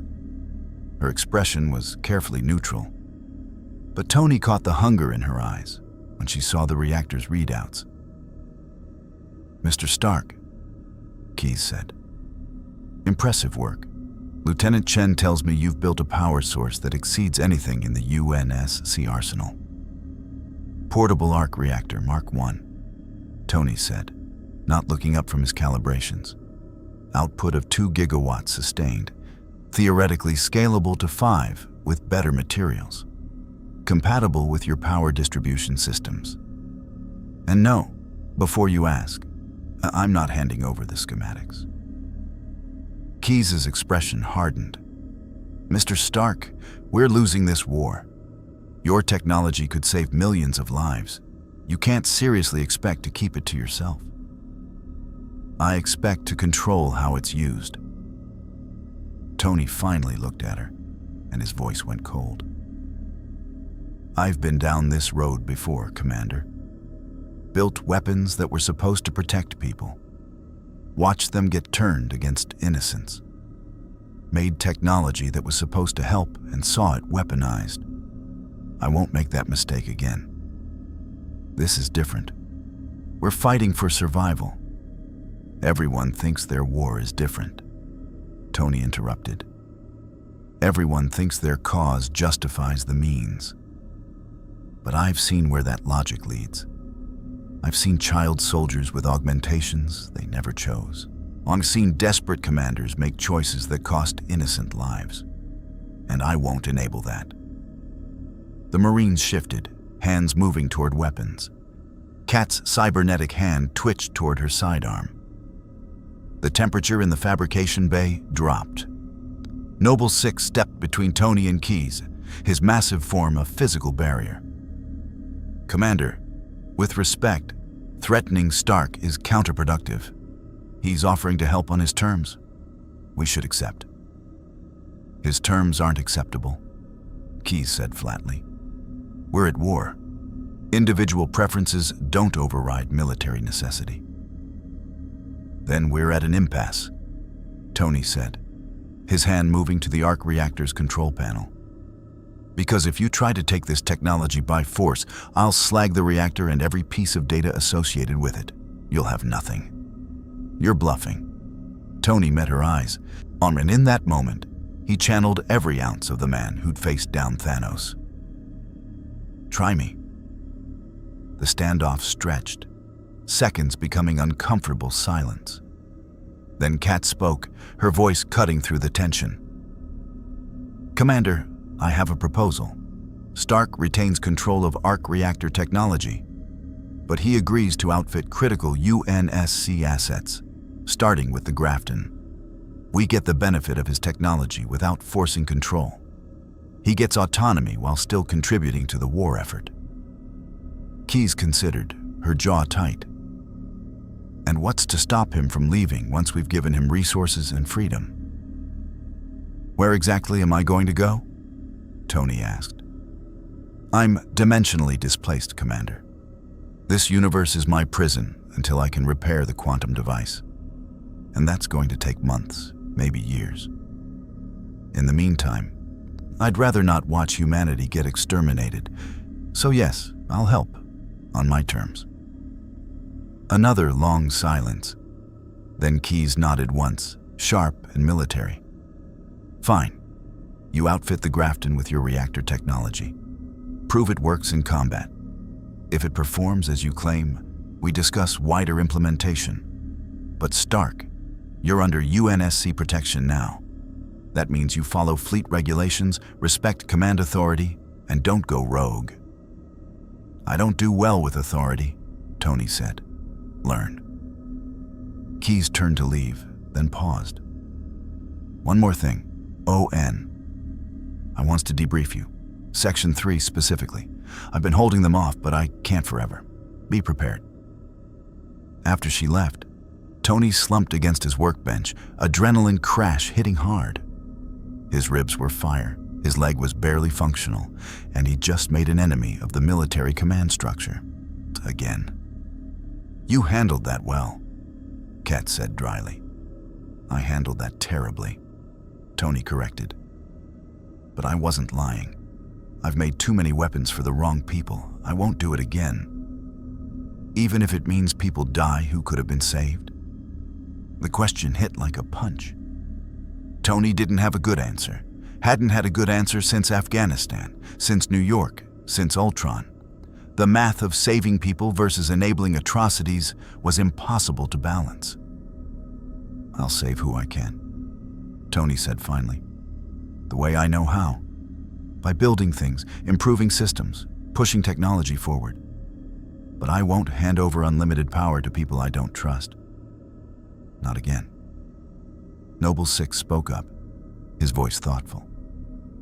You know what makes you different from most people in your position? You're asking the hard questions. Most engineers just build what they're told and don't think about consequences. You're thinking. That matters. Tell that to all the people who died from my weapons, Tony said bitterly. I'm telling it to the guy who just saved 128 civilians, Noble Six replied. And who's about to help save a lot more. Tony looked at the arc reactor prototype, humming with limitless energy. Looked at Kat, brilliant and scarred and desperate to understand. Looked at Noble Six, a child soldier who'd been turned into a weapon, but somehow retained his humanity. These people were fighting an impossible war with inadequate tools against an enemy that wouldn't stop until humanity was extinct. And Tony Stark, dimensional refugee and former weapons manufacturer, had just become their best hope for survival. All right, Tony said, pushing himself upright despite the pain. Let's outfit this ship, show UNSC Command what arc reactor technology can do, and maybe, just maybe, start turning this war around. One question, Kat said. If we successfully integrate your reactor into the Grafton systems, what does that give us? Tony smiled, and for the first time since arriving in this universe, it was a genuine smile. Shields that can tank Covenant plasma like it's a light show, weapons that'll make elites think twice, and speed that'll let us dance around their capital ships. We're going to turn this frigate into something the Covenant has never seen before. And what's that?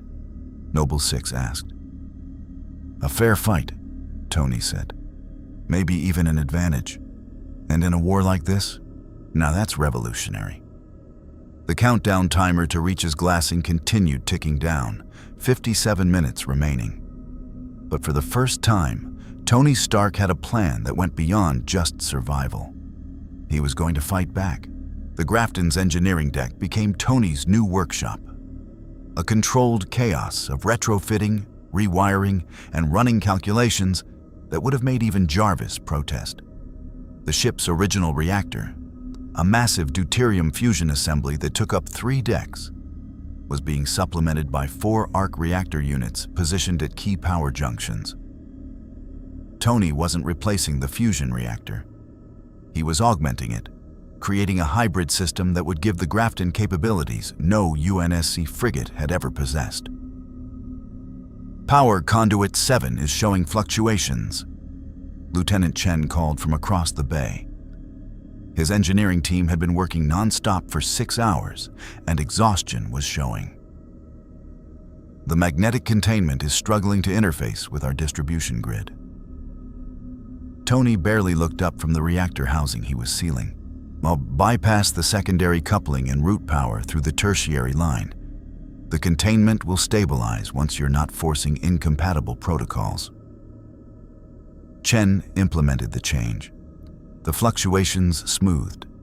The lieutenant stared at his readouts like Tony had just performed magic. "How did you know that would work?" Chen asked. "Because I've installed arc reactors in 47 different configurations across multiple armor iterations," Tony said, his hands moving with practiced precision. "After the first dozen catastrophic failures, you learned to predict integration problems." Kat was at another station, programming the new power distribution parameters into the Grafton systems. Her cybernetic fingers flew across holographic controls with inhuman speed. Reactor 4 is online and stable. We're at 83% of projected output across all units, still within acceptable margins. "Acceptable isn't good enough," Tony said, moving to join her. "These reactors should be hitting 98% minimum. What's the bottleneck?" The Grafton's power grid was designed for steady-state fusion output, not the dynamic generation your reactors provide, Kat explained, pulling up system schematics. "There's lag in the adaptive protocols. The ship's systems can't respond fast enough to take advantage of the increased power availability." Tony studied the schematics, his engineer's mind seeing patterns and solutions. "We need to rewrite the distribution AI.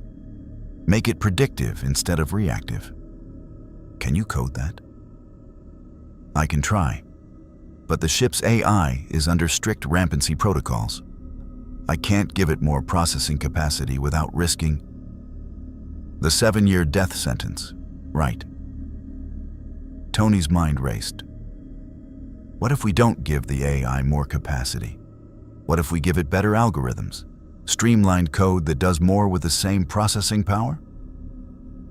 Kat's eyes widened slightly, the closest thing to excitement Tony had seen from her. "That could work, but I'd need to see your AI architecture, how Jarvis or Friday managed power distribution." Tony hesitated. Sharing AI code was even more dangerous than sharing reactor schematics. Give someone the blueprint for true artificial intelligence, and you risked creating something that couldn't be controlled? He'd learned that lesson with Ultron. But Kat wasn't asking for full AI. She was asking for optimization algorithms, limited, specific, unable to achieve true consciousness.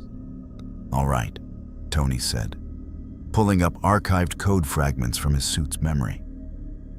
"This is how Friday managed my armor's power systems. Predictive load balancing, priority weighted distribution, adaptive response curves.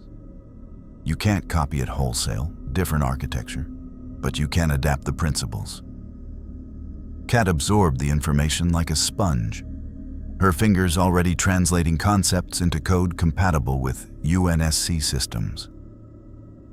Watching her work, Tony was reminded of himself in his 20s.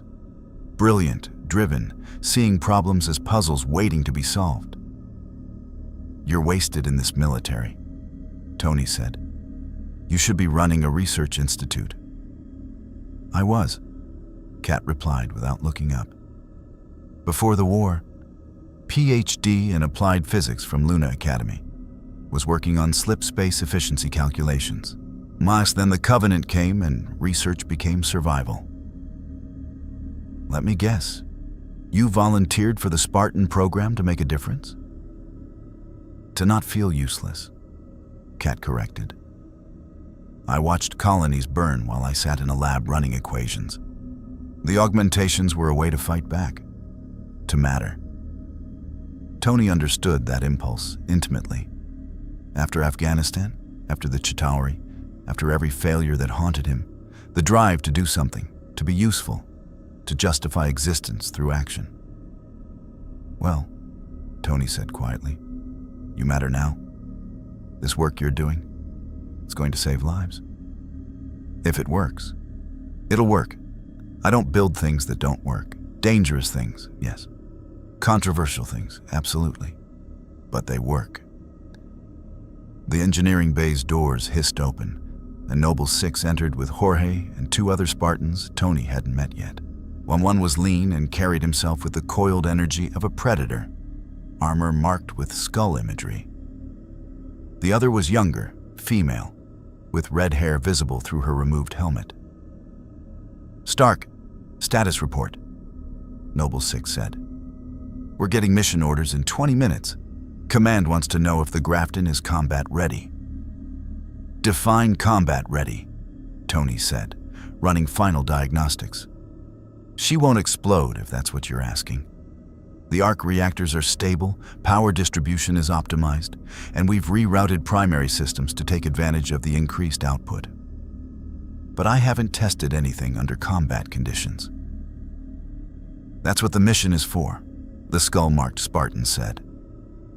His voice was rough, almost amused. "Live fire test. Either your tech works or we all die. That's simple." "Emil," Noble 6 said in a tone that suggested this wasn't the first time he'd needed to rein the other Spartan in. "Helpful commentary only." That was helpful. Man needs to know the stakes. Emil turned his attention to Tony. "I'm Spartan B239. Emil, I kill things. That's my job. You make things that help me kill things better. We'll get along fine." "Charming," Tony said. "And you are?" He looked at the female Spartan. "Catherine-B320. Call me Cat." She paused, looked at the other cat. "This is going to get confusing." "Spartan Cat and Engineer Cat," Tony suggested. "Problem solved. So what's this mission that's going to test my reactors in combat?" Noble 6 pulled up a holographic display showing Reach's orbital space.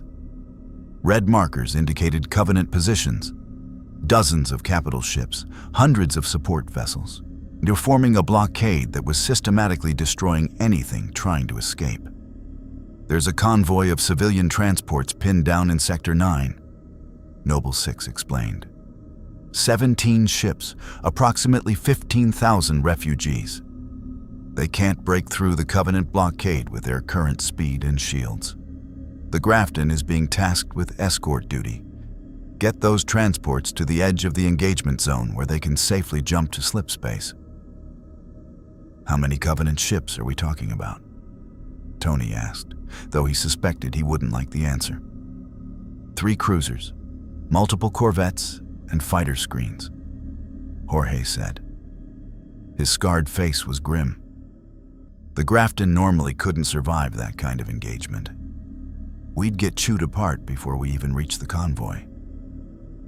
"But with arc reactor enhancement," Tony said slowly, "I'm understanding the plan. We might have the shields and speed to pull it off."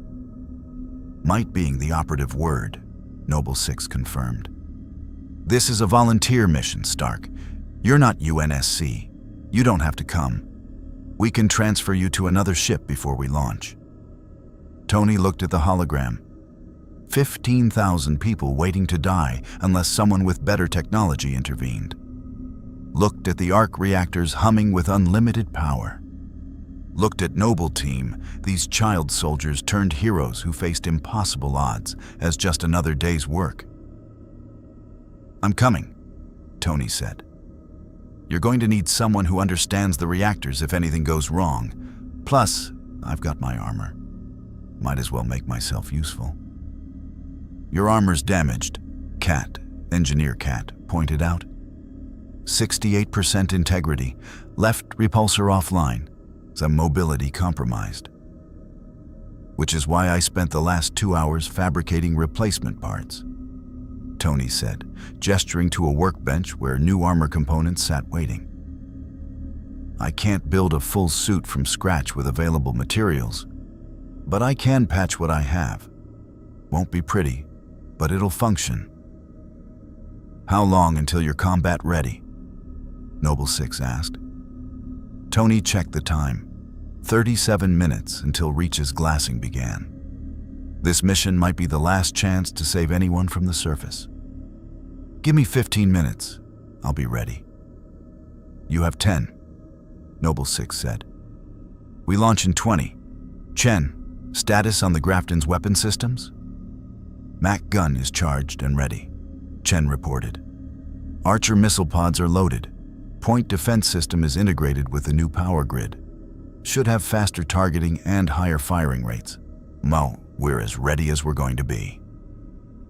"Then let's go save 15,000 people," Noble 6 said. A Noble team moved to prep for deployment. Tony threw himself into final armor repairs, his hands moving with desperate speed. New servo assembly for the left leg, replacement housing for the damaged repulsor, emergency patches for the cracked chest plate. None of it was elegant. The components were mismatched, salvaged from UNSC equipment and jury-rigged to work with his Stark tech. But function over form, always. Cat, Engineer Cat, helped without being asked, holding components while Tony welded, passing tools with the efficiency of someone who understood the work. "When this is over," she said quietly, "if we survive, teach me. Everything you know about AI, about reactors, about building technology that actually helps people instead of just killing efficiently." "That's a tall order," Tony said, sealing the last connection. "Took me decades to learn what I know. I'm a fast learner, and this war won't last forever. Eventually, we'll need to rebuild. I want to be ready." Tony looked at her. This brilliant woman whose potential had been channeled into violence because survival demanded it. Saw in her the same hunger for knowledge, the same drive to create instead of destroy that had defined his own life. "Deal," Tony said. "You help me survive this insanity. I'll teach you everything I can." The ship's intercom crackled to life. "All hands, battle stations. We are launching in T-minus 5 minutes. Prepare for combat operations." Tony sealed his armor, feeling the arc reactor's steady pulse synchronize with his heartbeat. The HUD flickered online, painting system readouts that were better than before, but still far from optimal. Armor integrity, 79%. Weapons, 1 repulsor, 11 micro-missiles fabricated from UNSC ordnance, reprogrammed to work with his targeting system. Mobility, functional, but his left leg still had reduced response. He was damaged, running on improvised repairs, with technology held together by genius and spite. In other words, a normal Tuesday. Tony made his way to the Grafton's hangar bay, where Noble Team was boarding a Pelican. The ship's crew moved with controlled urgency, securing cargo, prepping fighters, running final checks. Everyone knew this mission was desperate. Everyone came anyway. "Stark," Noble 6 called from the Pelican's ramp. "You're with us. If the Grafton takes critical damage, we'll need you to manually balance the reactor outputs." "And if we get boarded?" Tony asked, climbing aboard. "Then Emil gets to do his job," the skull-marked Spartan said, checking his shotgun with evident satisfaction. "Covenant try boarding. We introduce them to human creativity in close quarters." The Pelican's engines fired up, and Tony felt the familiar sensation of launch acceleration. Through the bay door, he could see Reach below, a planet-sized funeral pyre. Entire continents were already glassed, turned to radioactive desert. The countdown timer in his HUD showed 19 minutes until systematic orbital bombardment began. 19 minutes to save 15,000 people.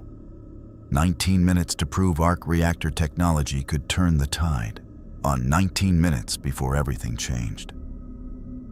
The Grafton's engines roared to full power, boosted by arc reactor enhancement, burning brighter and hotter than any UNSC frigate should.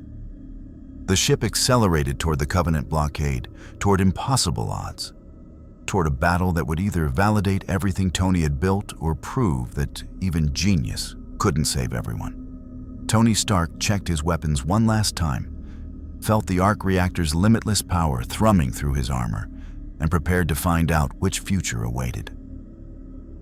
"Jarvis," he whispered to the ghost of his AI. "If you can somehow hear me across dimensional barriers, this one's for you."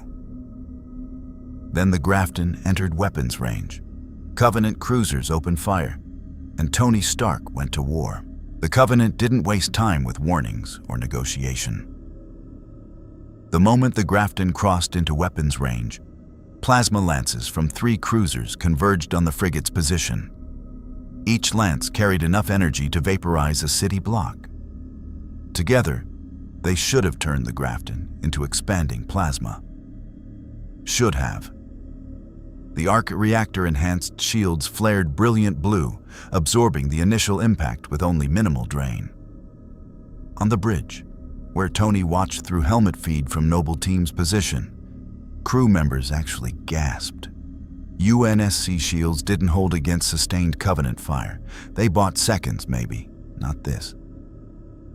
"Shields holding at 87%, the tactical officer reported, voice shocked. "Recharge rate is..." "Captain, they're recharging faster than they're depleting." Captain Dex, the Grafton's commanding officer, allowed himself a tight smile.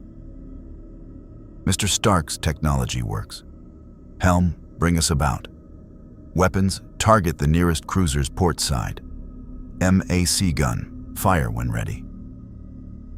The Grafton's magnetic accelerator cannon, a massive railgun that ran the length of the ship, fired a ferrous slug at a fraction of light speed. The round hit the Covenant cruiser's shields, and Tony watched through his HUD as the alien barrier flickered under the kinetic impact. Not penetration, but damage. Real damage. "Archer missiles away," the weapons officer called. Dozens of missiles streaked from the Grafton's pods, weaving through Covenant point defense fire. Most were intercepted, but 3 made it through, impacting the cruiser's weakened shields. "Their shields are regenerating," the tactical officer said, "but slower than ours. Captain, like we're actually winning the exchange."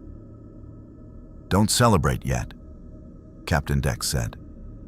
"We still need to reach that convoy. Helm, plot an intercept course. Tactical, keep those cruisers occupied, but don't commit to a slugging match. Our job is escort, not ship-to-ship combat." The Grafton accelerated, and Tony felt it through the Pelican's deck, smooth, powerful, faster than any UNSC frigate should move. The arc reactors weren't just improving shields, they were improving everything. "Noble Team, your go for drop," Captain Dex transmitted. "Covenant boarding craft are converging on the civilian convoy. They're trying to capture vessels before we can intervene. You need to repel boarders and buy time for the convoy to form up." "Copy that," Noble 6 said. "Pelican pilot, get us to the lead transport. Fast and low. Avoid their anti-air." The Pelican dropped from the Grafton's hangar like a stone, diving into the chaotic space between ships where plasma bolts and missile trails turned the void into a light show of death. Tony's stomach lurched as the pilot threw them into evasive maneuvers that would have made any sane person black out. "Contact!" the pilot shouted. "Covenant Banshees, 3 o'clock. Tony saw them through the cockpit. Those organic-looking fighters, purple and deadly. His HUD painted targeting solutions automatically. "I've got them. Open the bay door." "Are you insane?" the pilot yelled back. Frequently. Door, now. The bay door cracked open, wind and vacuum trying to tear everything into space. Tony's magnetic boots locked to the deck as he raised his right arm, repulsor charging. The lead Banshee was lining up a strafing run on the Pelican, plasma cannons glowing. Tony fired first. The repulsor beam caught the Banshee's center mass, punching through its light armor and detonating something vital. The fighter exploded in a green fireball. The second Banshee tried to evade, but Tony tracked it with practiced ease, fired again, and watched it spiral into a nearby transport's hull. The third Banshee broke off, apparently deciding a target that shot back wasn't worth the effort. Scratch 3 hostiles, Tony reported. We clear? For now, the pilot said, still sounding shaken. Approaching the convoy flagship. Stand by for hard landing. The Pelican slammed into the transport's external docking port with enough force to rattle teeth. Noble Team was moving before the boarding ramp fully descended, weapons up. Clearing angles, professional. Tony followed, his armor's sensors painting the transport's interior. It was a civilian ship, built for cargo and refugees, not combat. The corridors were packed with terrified people. Families huddled together, children crying, adults trying to maintain some semblance of order. And somewhere ahead, the sound of plasma fire and alien war cries. Covenant boarding party breached the forward sections, a ship's officer said, approaching Noble Team with a pistol that looked inadequate for the situation. We've got maybe 20 security personnel holding them back, but they're elites and we're losing. Not anymore, Noble 6 said. Noble Team, standard breach and clear. Jorge, take point. Emil, rear security. Kat, technical support in case they're going for ship systems. Stark, stay with Kat. I don't need a babysitter, Tony protested. You're the most valuable asset on this mission, Noble 6 said flatly. You die, we lose arc reactor technology. So yes, you get a babysitter. Deal with it. They moved through the transport's corridors. Noble Team flowing like water around obstacles, civilians pressing against walls to let them pass. Tony tried to offer reassuring words. We've got this. You're going to be okay. But his helmet's external speakers couldn't mask the sounds of battle ahead. They found the security team pinned down at a junction, taking fire from 4 elites who'd established a defensive position. 2 security personnel were already down, bleeding out on the deck. The others were firing wild, panicked, accomplishing nothing against energy shields. Suppressing fire, Noble 6 ordered, and a Noble Team opened up with coordinated precision. Jorge's machine gun laid down a wall of lead that forced 2 elites into cover. Emil flanked right with his shotgun, moving with predatory speed. Kat went left with her DMR, placing shots at weak points in elite armor. And Noble 6 just walked forward, firing controlled bursts, advancing into the kill zone like death incarnate. Tony had fought alongside the Avengers, had seen Captain America work, watched Black Widow operate, stood with Thor in battle. Noble Team wasn't that different.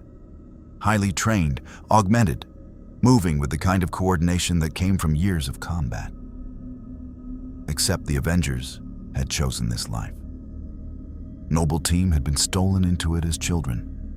1 elite went down, shields failing under concentrated fire. Nora second took a shotgun blast to the face from Emil at point-blank range.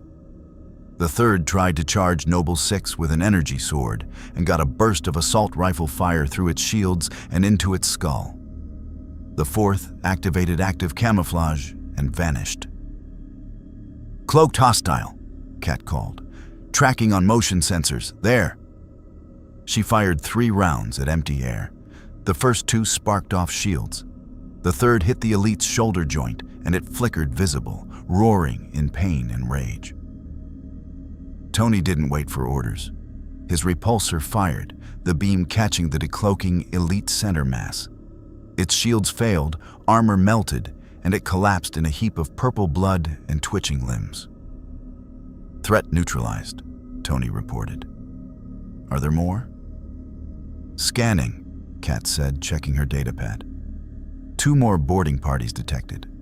One's in engineering, probably trying to sabotage the engines. The other's on the bridge." "Split up," Noble 6 ordered. "Jorge, Emil, you're with me.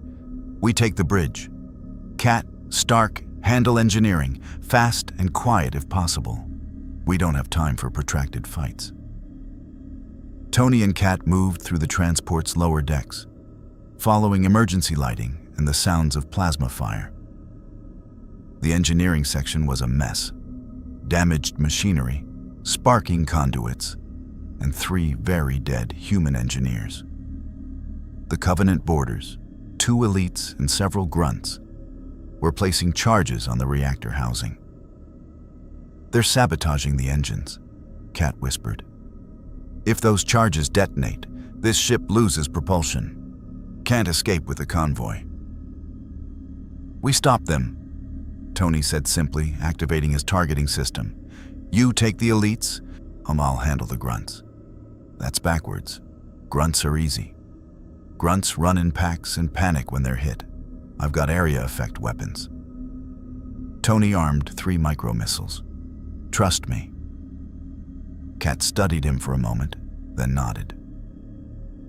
They moved into position, Kat taking a high angle with her DMR, Tony flanking low. On Kat's signal, they attacked simultaneously. Kat's first shot punched through an elite's shields, precision targeting at its exposed neck joint. The alien went down before it could even raise an alarm. Her second shot hit the other elite's shields, weakening them. Her third would have been a kill shot, but the elite dove behind the reactor housing. Tony's missiles hit the grunt pack like the wrath of God. The small aliens squealed in panic, scattering, firing wildly. Tony's repulsor took down 2 more before they could find cover, and the survivors tried to retreat right into Kat's line of fire. She dropped them methodically, 1 shot each. The surviving elite, realizing it was alone and outnumbered, went for the detonator on the sabotage charges. Tony threw himself forward, repulsor firing at the detonator. The beam hit it, melting circuitry, preventing activation. The elite roared in fury and drew an energy sword, the blade igniting with a sound like tearing silk. "Down!"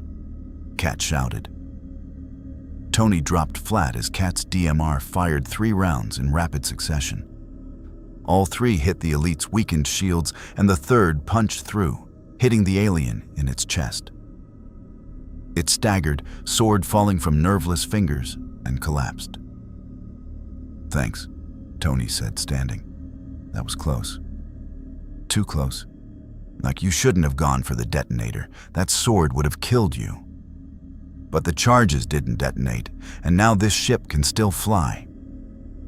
Tony moved to inspect the sabotage attempt. "Give me a minute.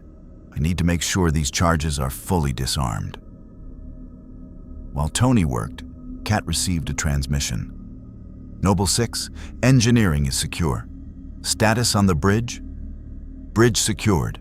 Captain and crew are alive, but we've got a problem." Noble 6's voice was tight. "Long-range sensors just detected 6 more Covenant cruisers inbound. They're reinforcing the blockade. The convoy can't break through that kind of firepower."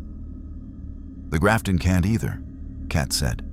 "Even with arc reactor enhancement, we can't fight 9 cruisers." Tony finished disarming the charges and stood, his mind already racing through scenarios.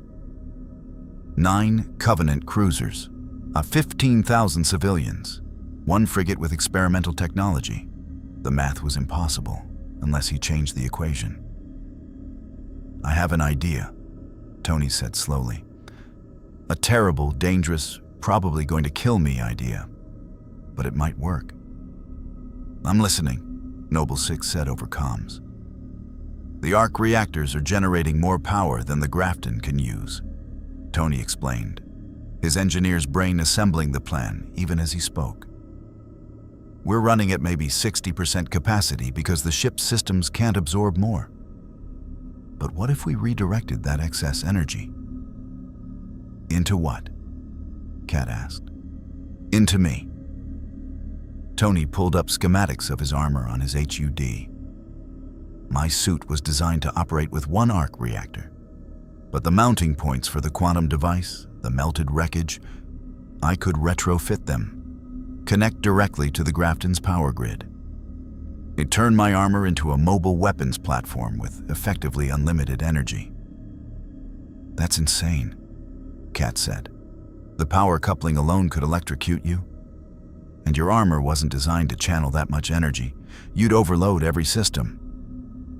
Probably, Tony admitted. But if it works, I'd have enough power to take out those cruisers' engines, disable them instead of destroy them, buy the convoy time to escape. One man against 9 capital ships, Noble 6 said. Even with unlimited power, the odds are impossible. I know. I've done impossible before. Tony looked at the civilians huddled throughout the transport, at the families who'd die if the convoy couldn't break through. 15,000 people, Noble 6. I've got the tech, I've got the knowledge, and I'm stupid enough to try. Silence on the comms. Then, Captain Dex, this is Noble 6. We need to discuss an extremely unorthodox tactical option.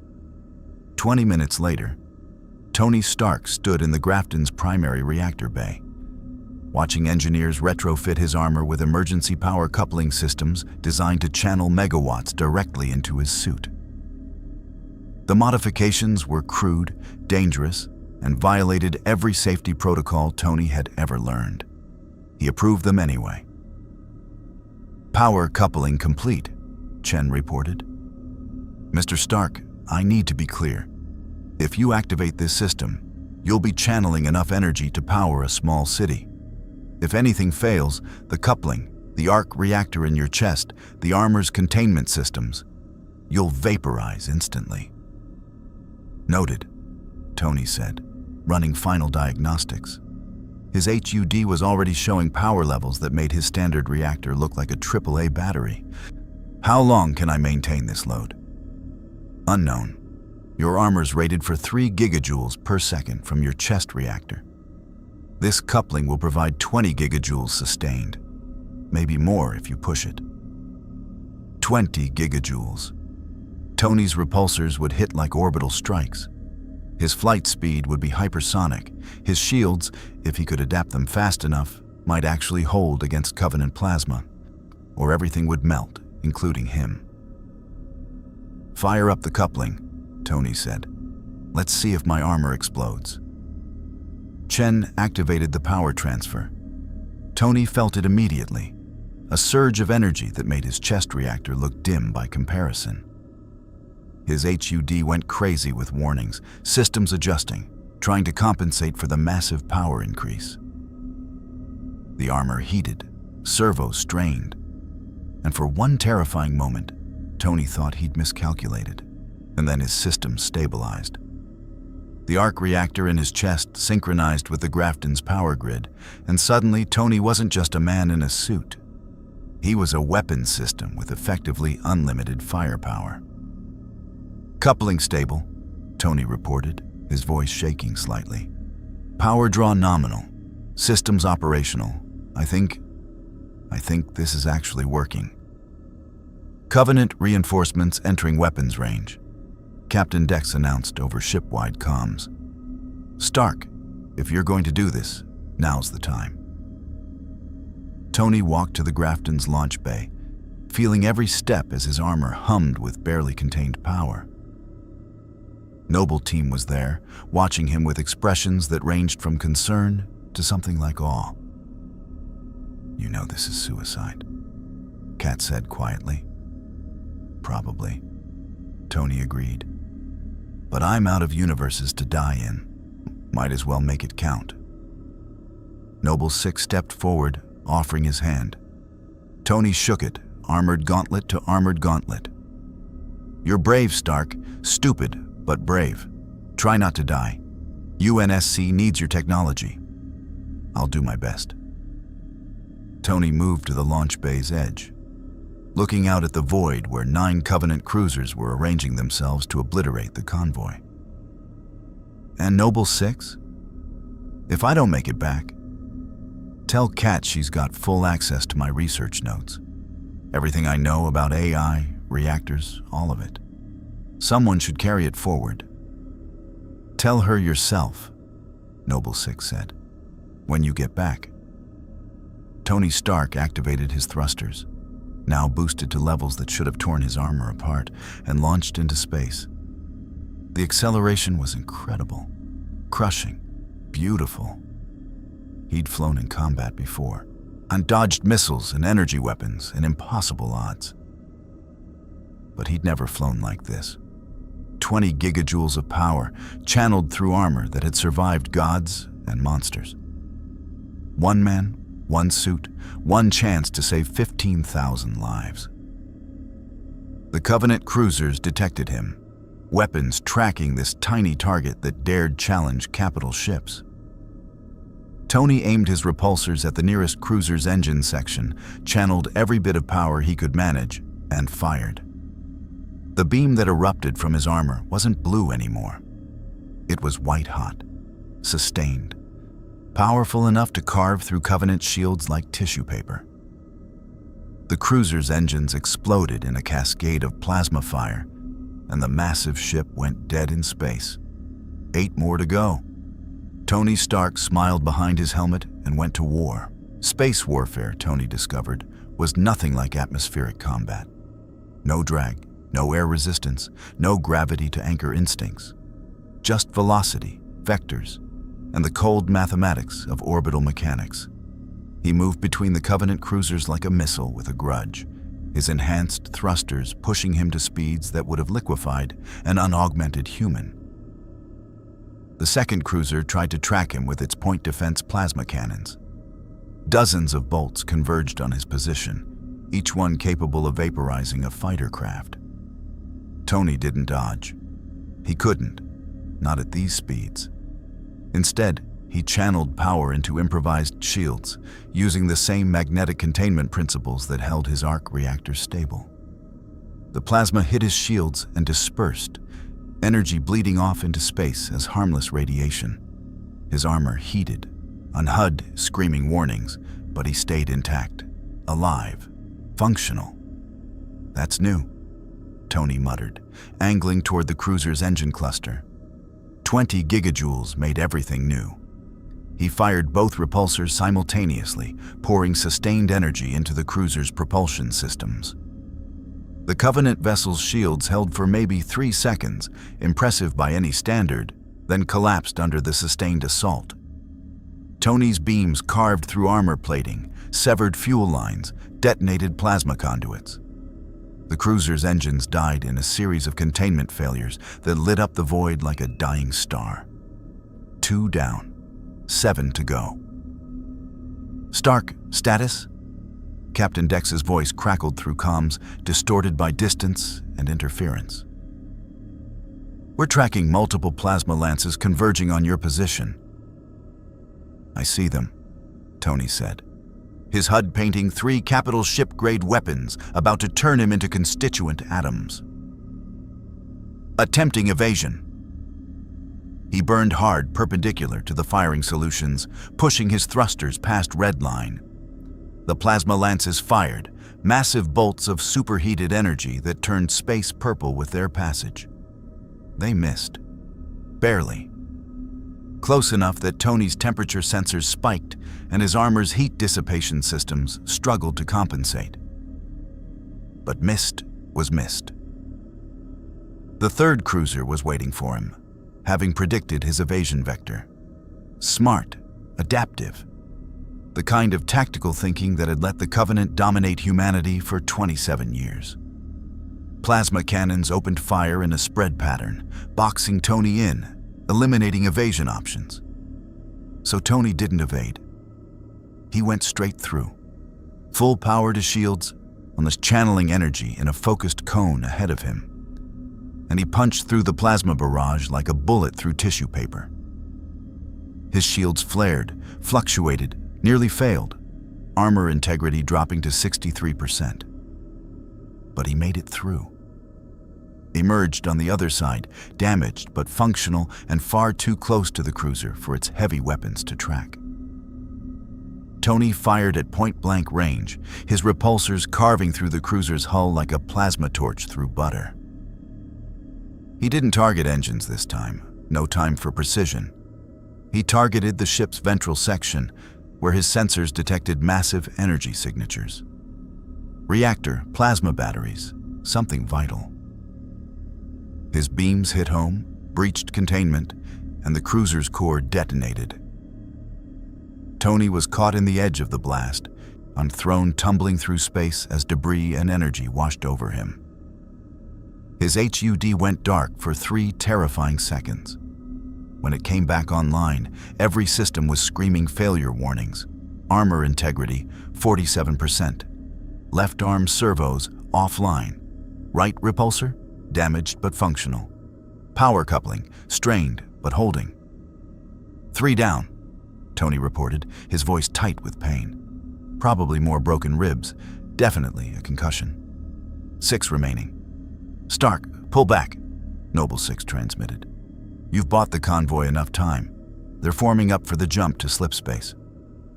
6 more, Tony repeated, already angling toward the 4th cruiser. They'll chase the convoy. Hunt them down. I need to disable them all. You're critically damaged. Your armor can't take much more. Then I better work fast. The 4th cruiser had learned from its fellows. It wasn't trying to shoot Tony directly. It was saturating the space around him with plasma fire, creating a kill zone he couldn't fly through. And behind it, the remaining 5 cruisers were repositioning, coordinating, preparing a firing solution that would catch Tony even if he evaded. Smart. But not smart enough. Tony killed his thrusters completely, letting momentum carry him on a ballistic trajectory that looked like system failure.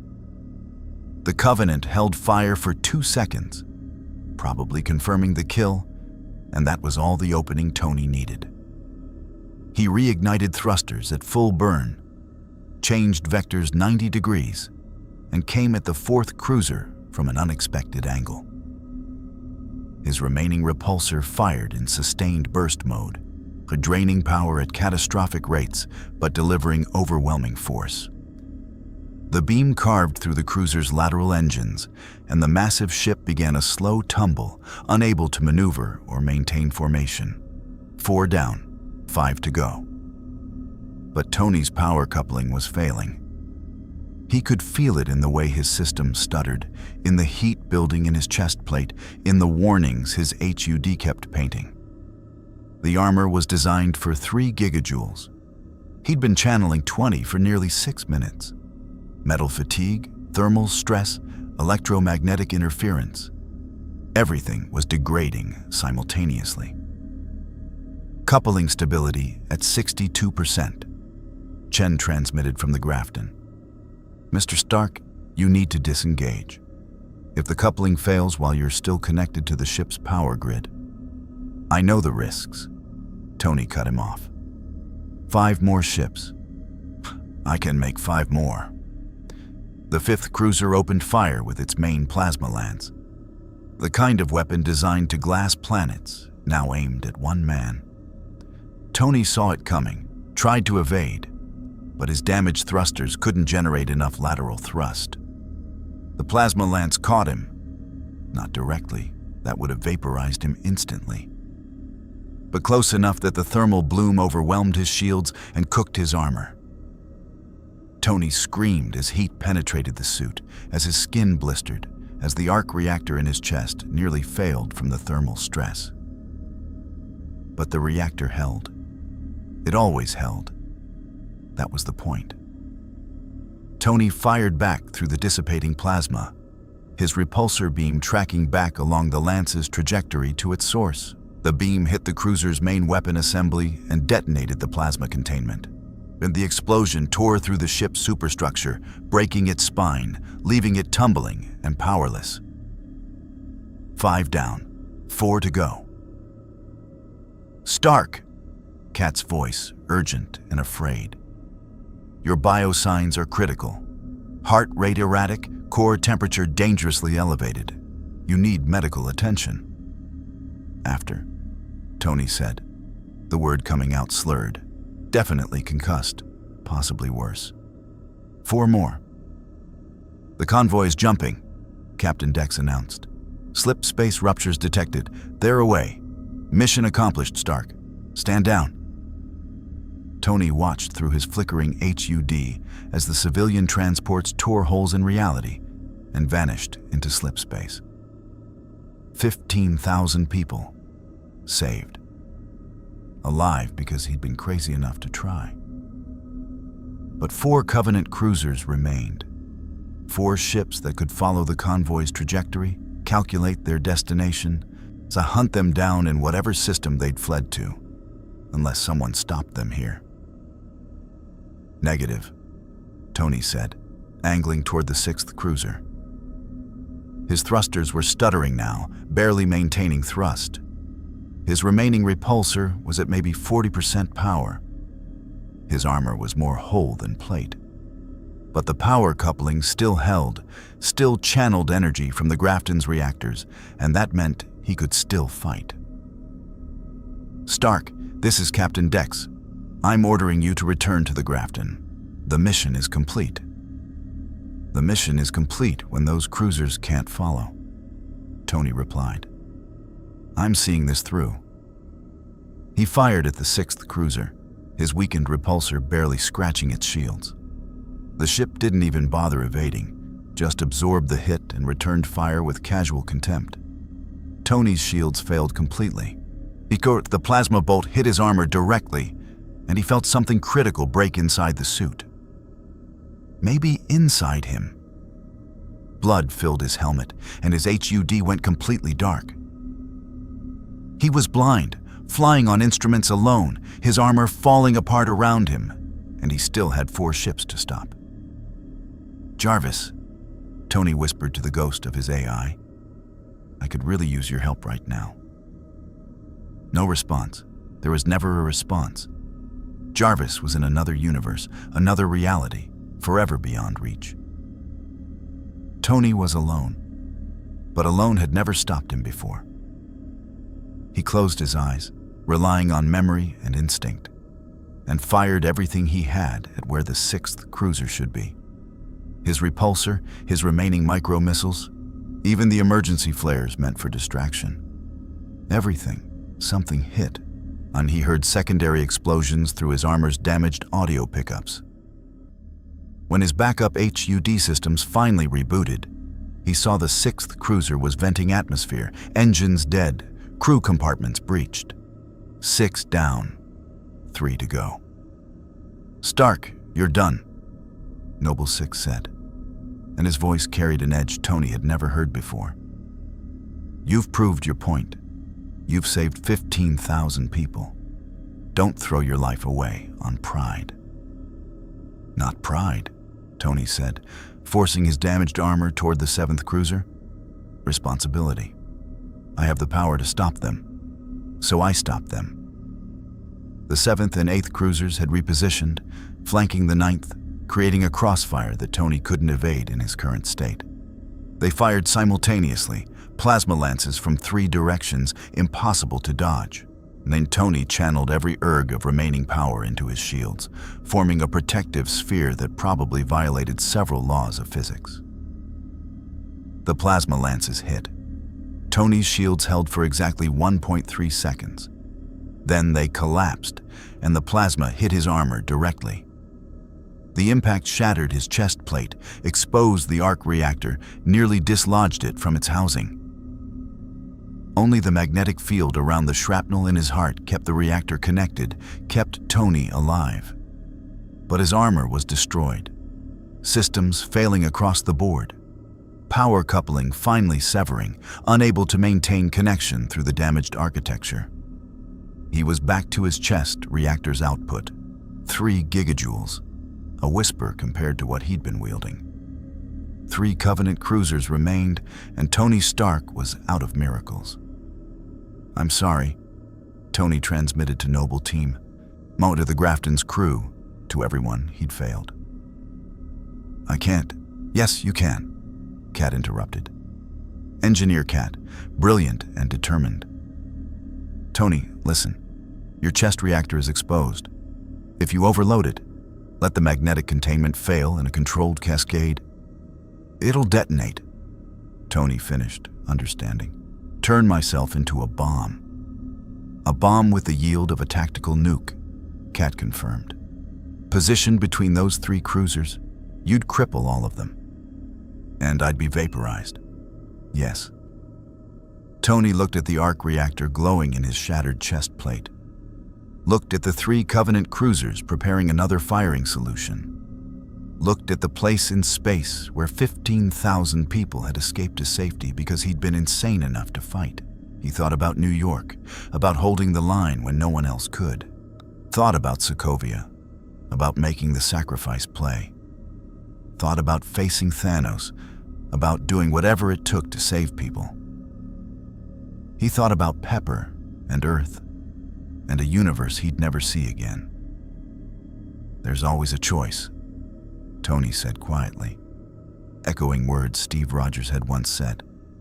Words Tony had rejected at the time, but finally understood now. He could pull back, save himself. Let those 3 cruisers survive to hunt other convoys, kill other civilians, perpetuate the genocide. Or he could do what he'd always done when the math was impossible. Change the equation. "Noble Team," Tony said, his voice steady despite the pain and blood and fear. "It's been an honor." "Stark, don't..." Noble 6 started. But Tony was already moving, burning his last reserves of thruster power, accelerating toward the space between the 3 cruisers. They saw him coming, tried to shoot him down, but he was too small, too fast, too determined to die anywhere but exactly where he needed to be. He reached the optimal position, equidistant from all 3 cruisers, positioned where his detonation would cripple them all, and began the override sequence on his arc reactor. "Tony, wait." Kat's voice, desperate. "There's another way. The Grafton can..." "There's no time," Tony said. "Tell your other Kat that she was right. About rebuilding after the war. About learning instead of destroying. Tell her..." An energy reading spiked on Tony's failing sensors. Something massive, moving fast, emerging from slip space directly between him and the Covenant cruisers. A UNSC ship, but bigger than any Tony had seen. A cruiser, no, a carrier. Pristine white armor, bristling with weapons, and then Mac guns that could crack moons. The UNSC Pillar of Autumn had arrived. Its Mac guns fired in sequence, Ferrous slugs hitting all 3 Covenant cruisers before they could react. Shields collapsed, engines detonated. The cruisers tumbled, crippled, no longer threats.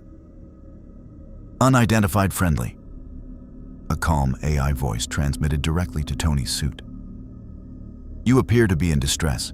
I am Cortana, attached to the Pillar of Autumn. Do you require assistance?" Tony started laughing. He couldn't help it. Hysterical, pain-filled laughter as he hung in space, his armor destroyed, his body broken, his arc reactor seconds from catastrophic detonation. And an AI with a sense of humor was asking if he needed help. "Yeah," Tony managed. "I could use a pickup." The Pillar of Autumn's tractor beam grabbed him gently, pulling him toward its hangar bay. As Tony passed out from blood loss and exhaustion and too many injuries to count, he had one final thought. He'd come to this universe by accident. He'd fought a war he didn't understand. He'd saved 15,000 people he'd never met. And somehow, impossibly, he was still alive. Tony Stark closed his eyes and let the darkness take him, trusting that when he woke, there would be more impossible problems to solve. because that's what he did. Tony Stark woke 3 days later in the Pillar of Autumn's medical bay, his body wrapped in regenerative gel bandages and connected to machines that beeped with reassuring monotony. The first thing he saw was Noble Team standing vigil, all of them, even though Spartans probably had a dozen better uses of their time. "You're awake," Noble 6 said, and Tony detected something almost like relief in that flat voice. "Medical said you'd be out for at least another day." "I'm full of surprises," Tony croaked, his throat raw. "Did we save them, the convoy?" 15,372 souls, Engineer Cat said from a corner workstation. "All accounted for, all alive, thanks to you." "And the Reactor technology?" "Captain Keyes has authorized limited implementation across the fleet," Noble 6 reported. 3 more ships are being retrofitted. The results from the Grafton's performance have convinced FleetCom that your technology could change the war. Tony tried to sit up, failed, settled for turning his head. "Oni?" "Being handled," Noble 6 said, and his tone suggested handled involved methods Tony probably didn't want to know about. "Commander Keyes has taken personal responsibility for your protection. She's convinced them you're more valuable alive and cooperative than dissected." How generous. Tony's sarcasm was automatic, but he meant the gratitude beneath it. "What about Reach?" The silence that followed told him everything. "Reach fell 6 hours after we evacuated," Jorge said quietly, his scarred face heavy with loss. "Glassed, 5 billion casualties, the largest single loss of human life in the war. 5 billion. And the number was too vast for comprehension. An entire world, genocided while Tony had been unconscious. All those people he couldn't save, couldn't protect, couldn't even fight for." "I'm sorry," Tony said, "because what else could you say to Apocalypse?" "You saved who you could," Noble 6 said. "That matters." Tony looked at his hands, still bandaged, still shaking slightly from nerve damage. Looked at the Reactor's glow visible through the medical wrappings on his chest. Looked at these Spartans who'd become something like friends in the space of a single desperate battle. "I can't go home," Tony said, stating the reality he'd been avoiding. "The quantum device is destroyed. I'm stuck here." "Yes," Cat confirmed. "We've analyzed what remained of your dimensional technology. Even with UNSC resources, rebuilding would take years, maybe decades, and we'd need materials that don't exist in this universe. So I'm here until I die." Tony let that sink in. No Earth, no Avengers, no Pepper. Everything he'd known, everyone he'd loved, permanently out of reach. "Fantastic." "Or," Kat said, and Tony heard careful hope in her voice, "you're here until you choose to stop surviving and start living. You've saved over 15,000 lives, Tony. You've given humanity technology that might win this war.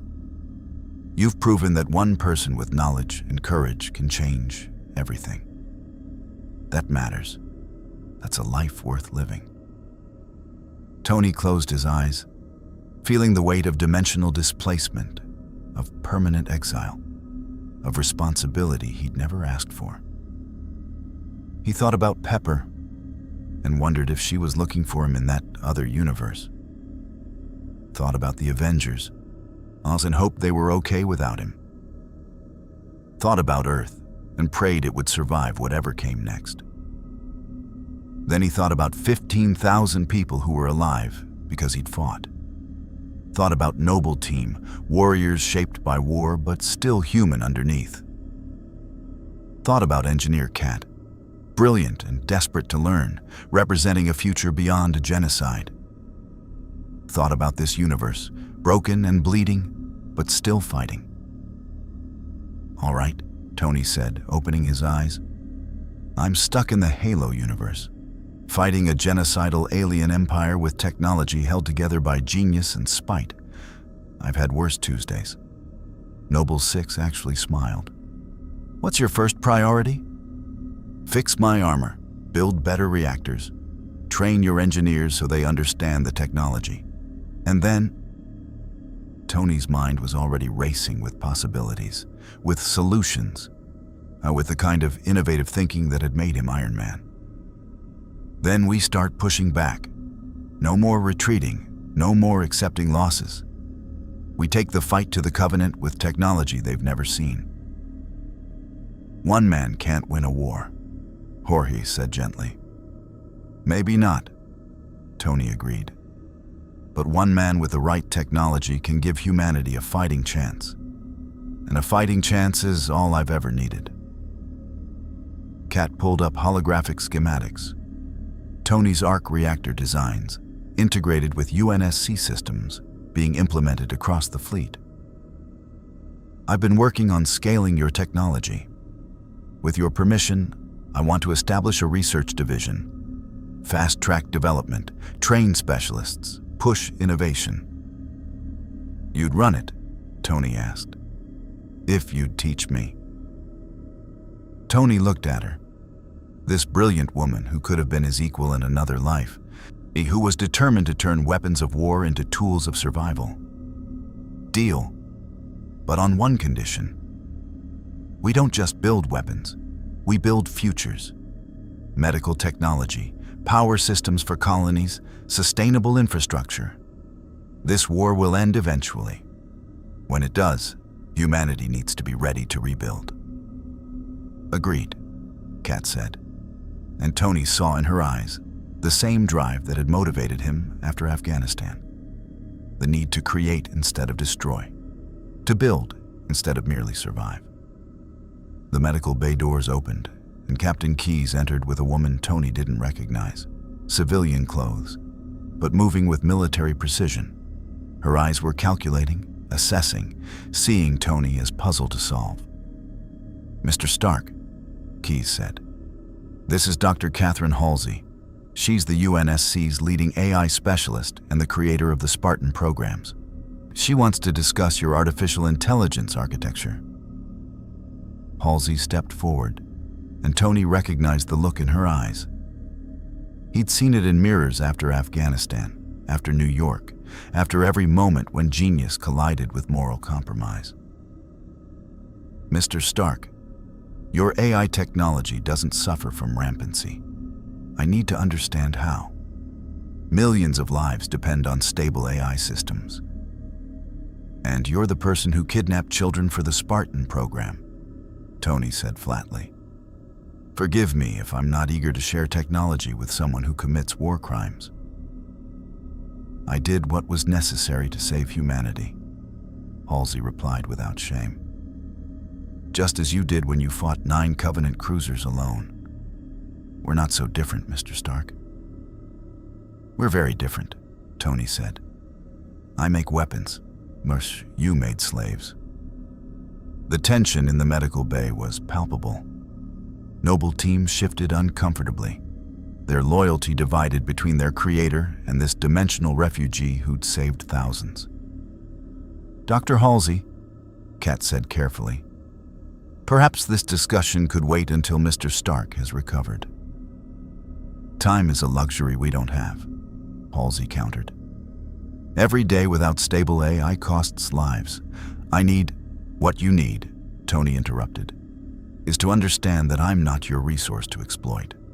I'll work with UNSC, I'll share technology, but on my terms, at my pace, with oversight that ensures it's used ethically. You want my help? Earn it.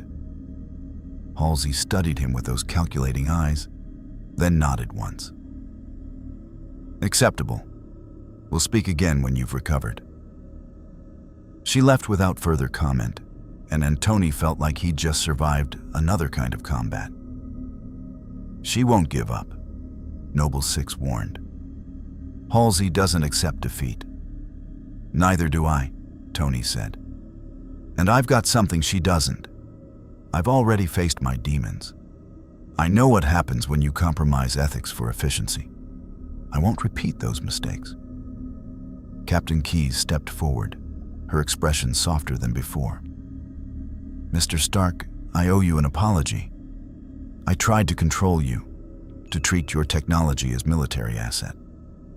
That was wrong. You're a person, not a weapon, and you've proven yourself as ally and friend. However you choose to help us, we're grateful." "Just keep Oni off my back," Tony said, "and give me access to your best engineers and resources. I'll build you a future worth fighting for." "Deal." After they left, Tony was alone with Noble Team, where Jorge had brought what looked like, impossibly, coffee. Real coffee, probably from someone's emergency rations. Tony accepted it gratefully, tasting the bitter warmth and feeling almost human again. "What happens now?" Emil asked. The skull-marked Spartan had been quiet throughout, but Tony had noticed him watching, assessing, understanding in his own way. "Now?" Tony considered the question. "Now I do what I've always done. Build, innovate, push boundaries, try to save people. Probably make some spectacular mistakes along the way. But I'll be damned if I die quietly in a universe that isn't even mine." "You'll fight with us?" Noble Six asked. "I'll fight with you. Train with you. Build technology that gives you edges you've never had. And maybe, just maybe, we'll turn this war around." Tony raised his coffee in salute. "To Noble Team, to 15,000 survivors, to humanity's stubborn refusal to die quietly. To impossible odds," Jorge added with a rare smile. "And to the genius who evens them," Kat finished. Tony Stark, dimensional refugee and reluctant hero, sat in that medical bay and felt something unexpected. Hope. Not for returning home, that dream was dead. But hope for this universe, these people, this war that suddenly felt winnable. He'd lost everything. His universe, his home, everyone he'd loved. But he'd gained something too. Purpose, allies, and a war that needed exactly the kind of brilliant, reckless, innovative thinking that defined Tony Stark. The Covenant had glassed Reach. They'd killed 5 billion people. They thought they were winning. They hadn't met Tony Stark yet. Not really. But they would. And when they did, no, they'd learn what Earth had learned years ago in a universe far away. You don't pick fights with genius billionaire philanthropists. Because they fight back with weapons you've never imagined, strategies you can't predict, and a stubborn refusal to accept defeat. The Human Covenant War had just changed. Tony Stark had arrived.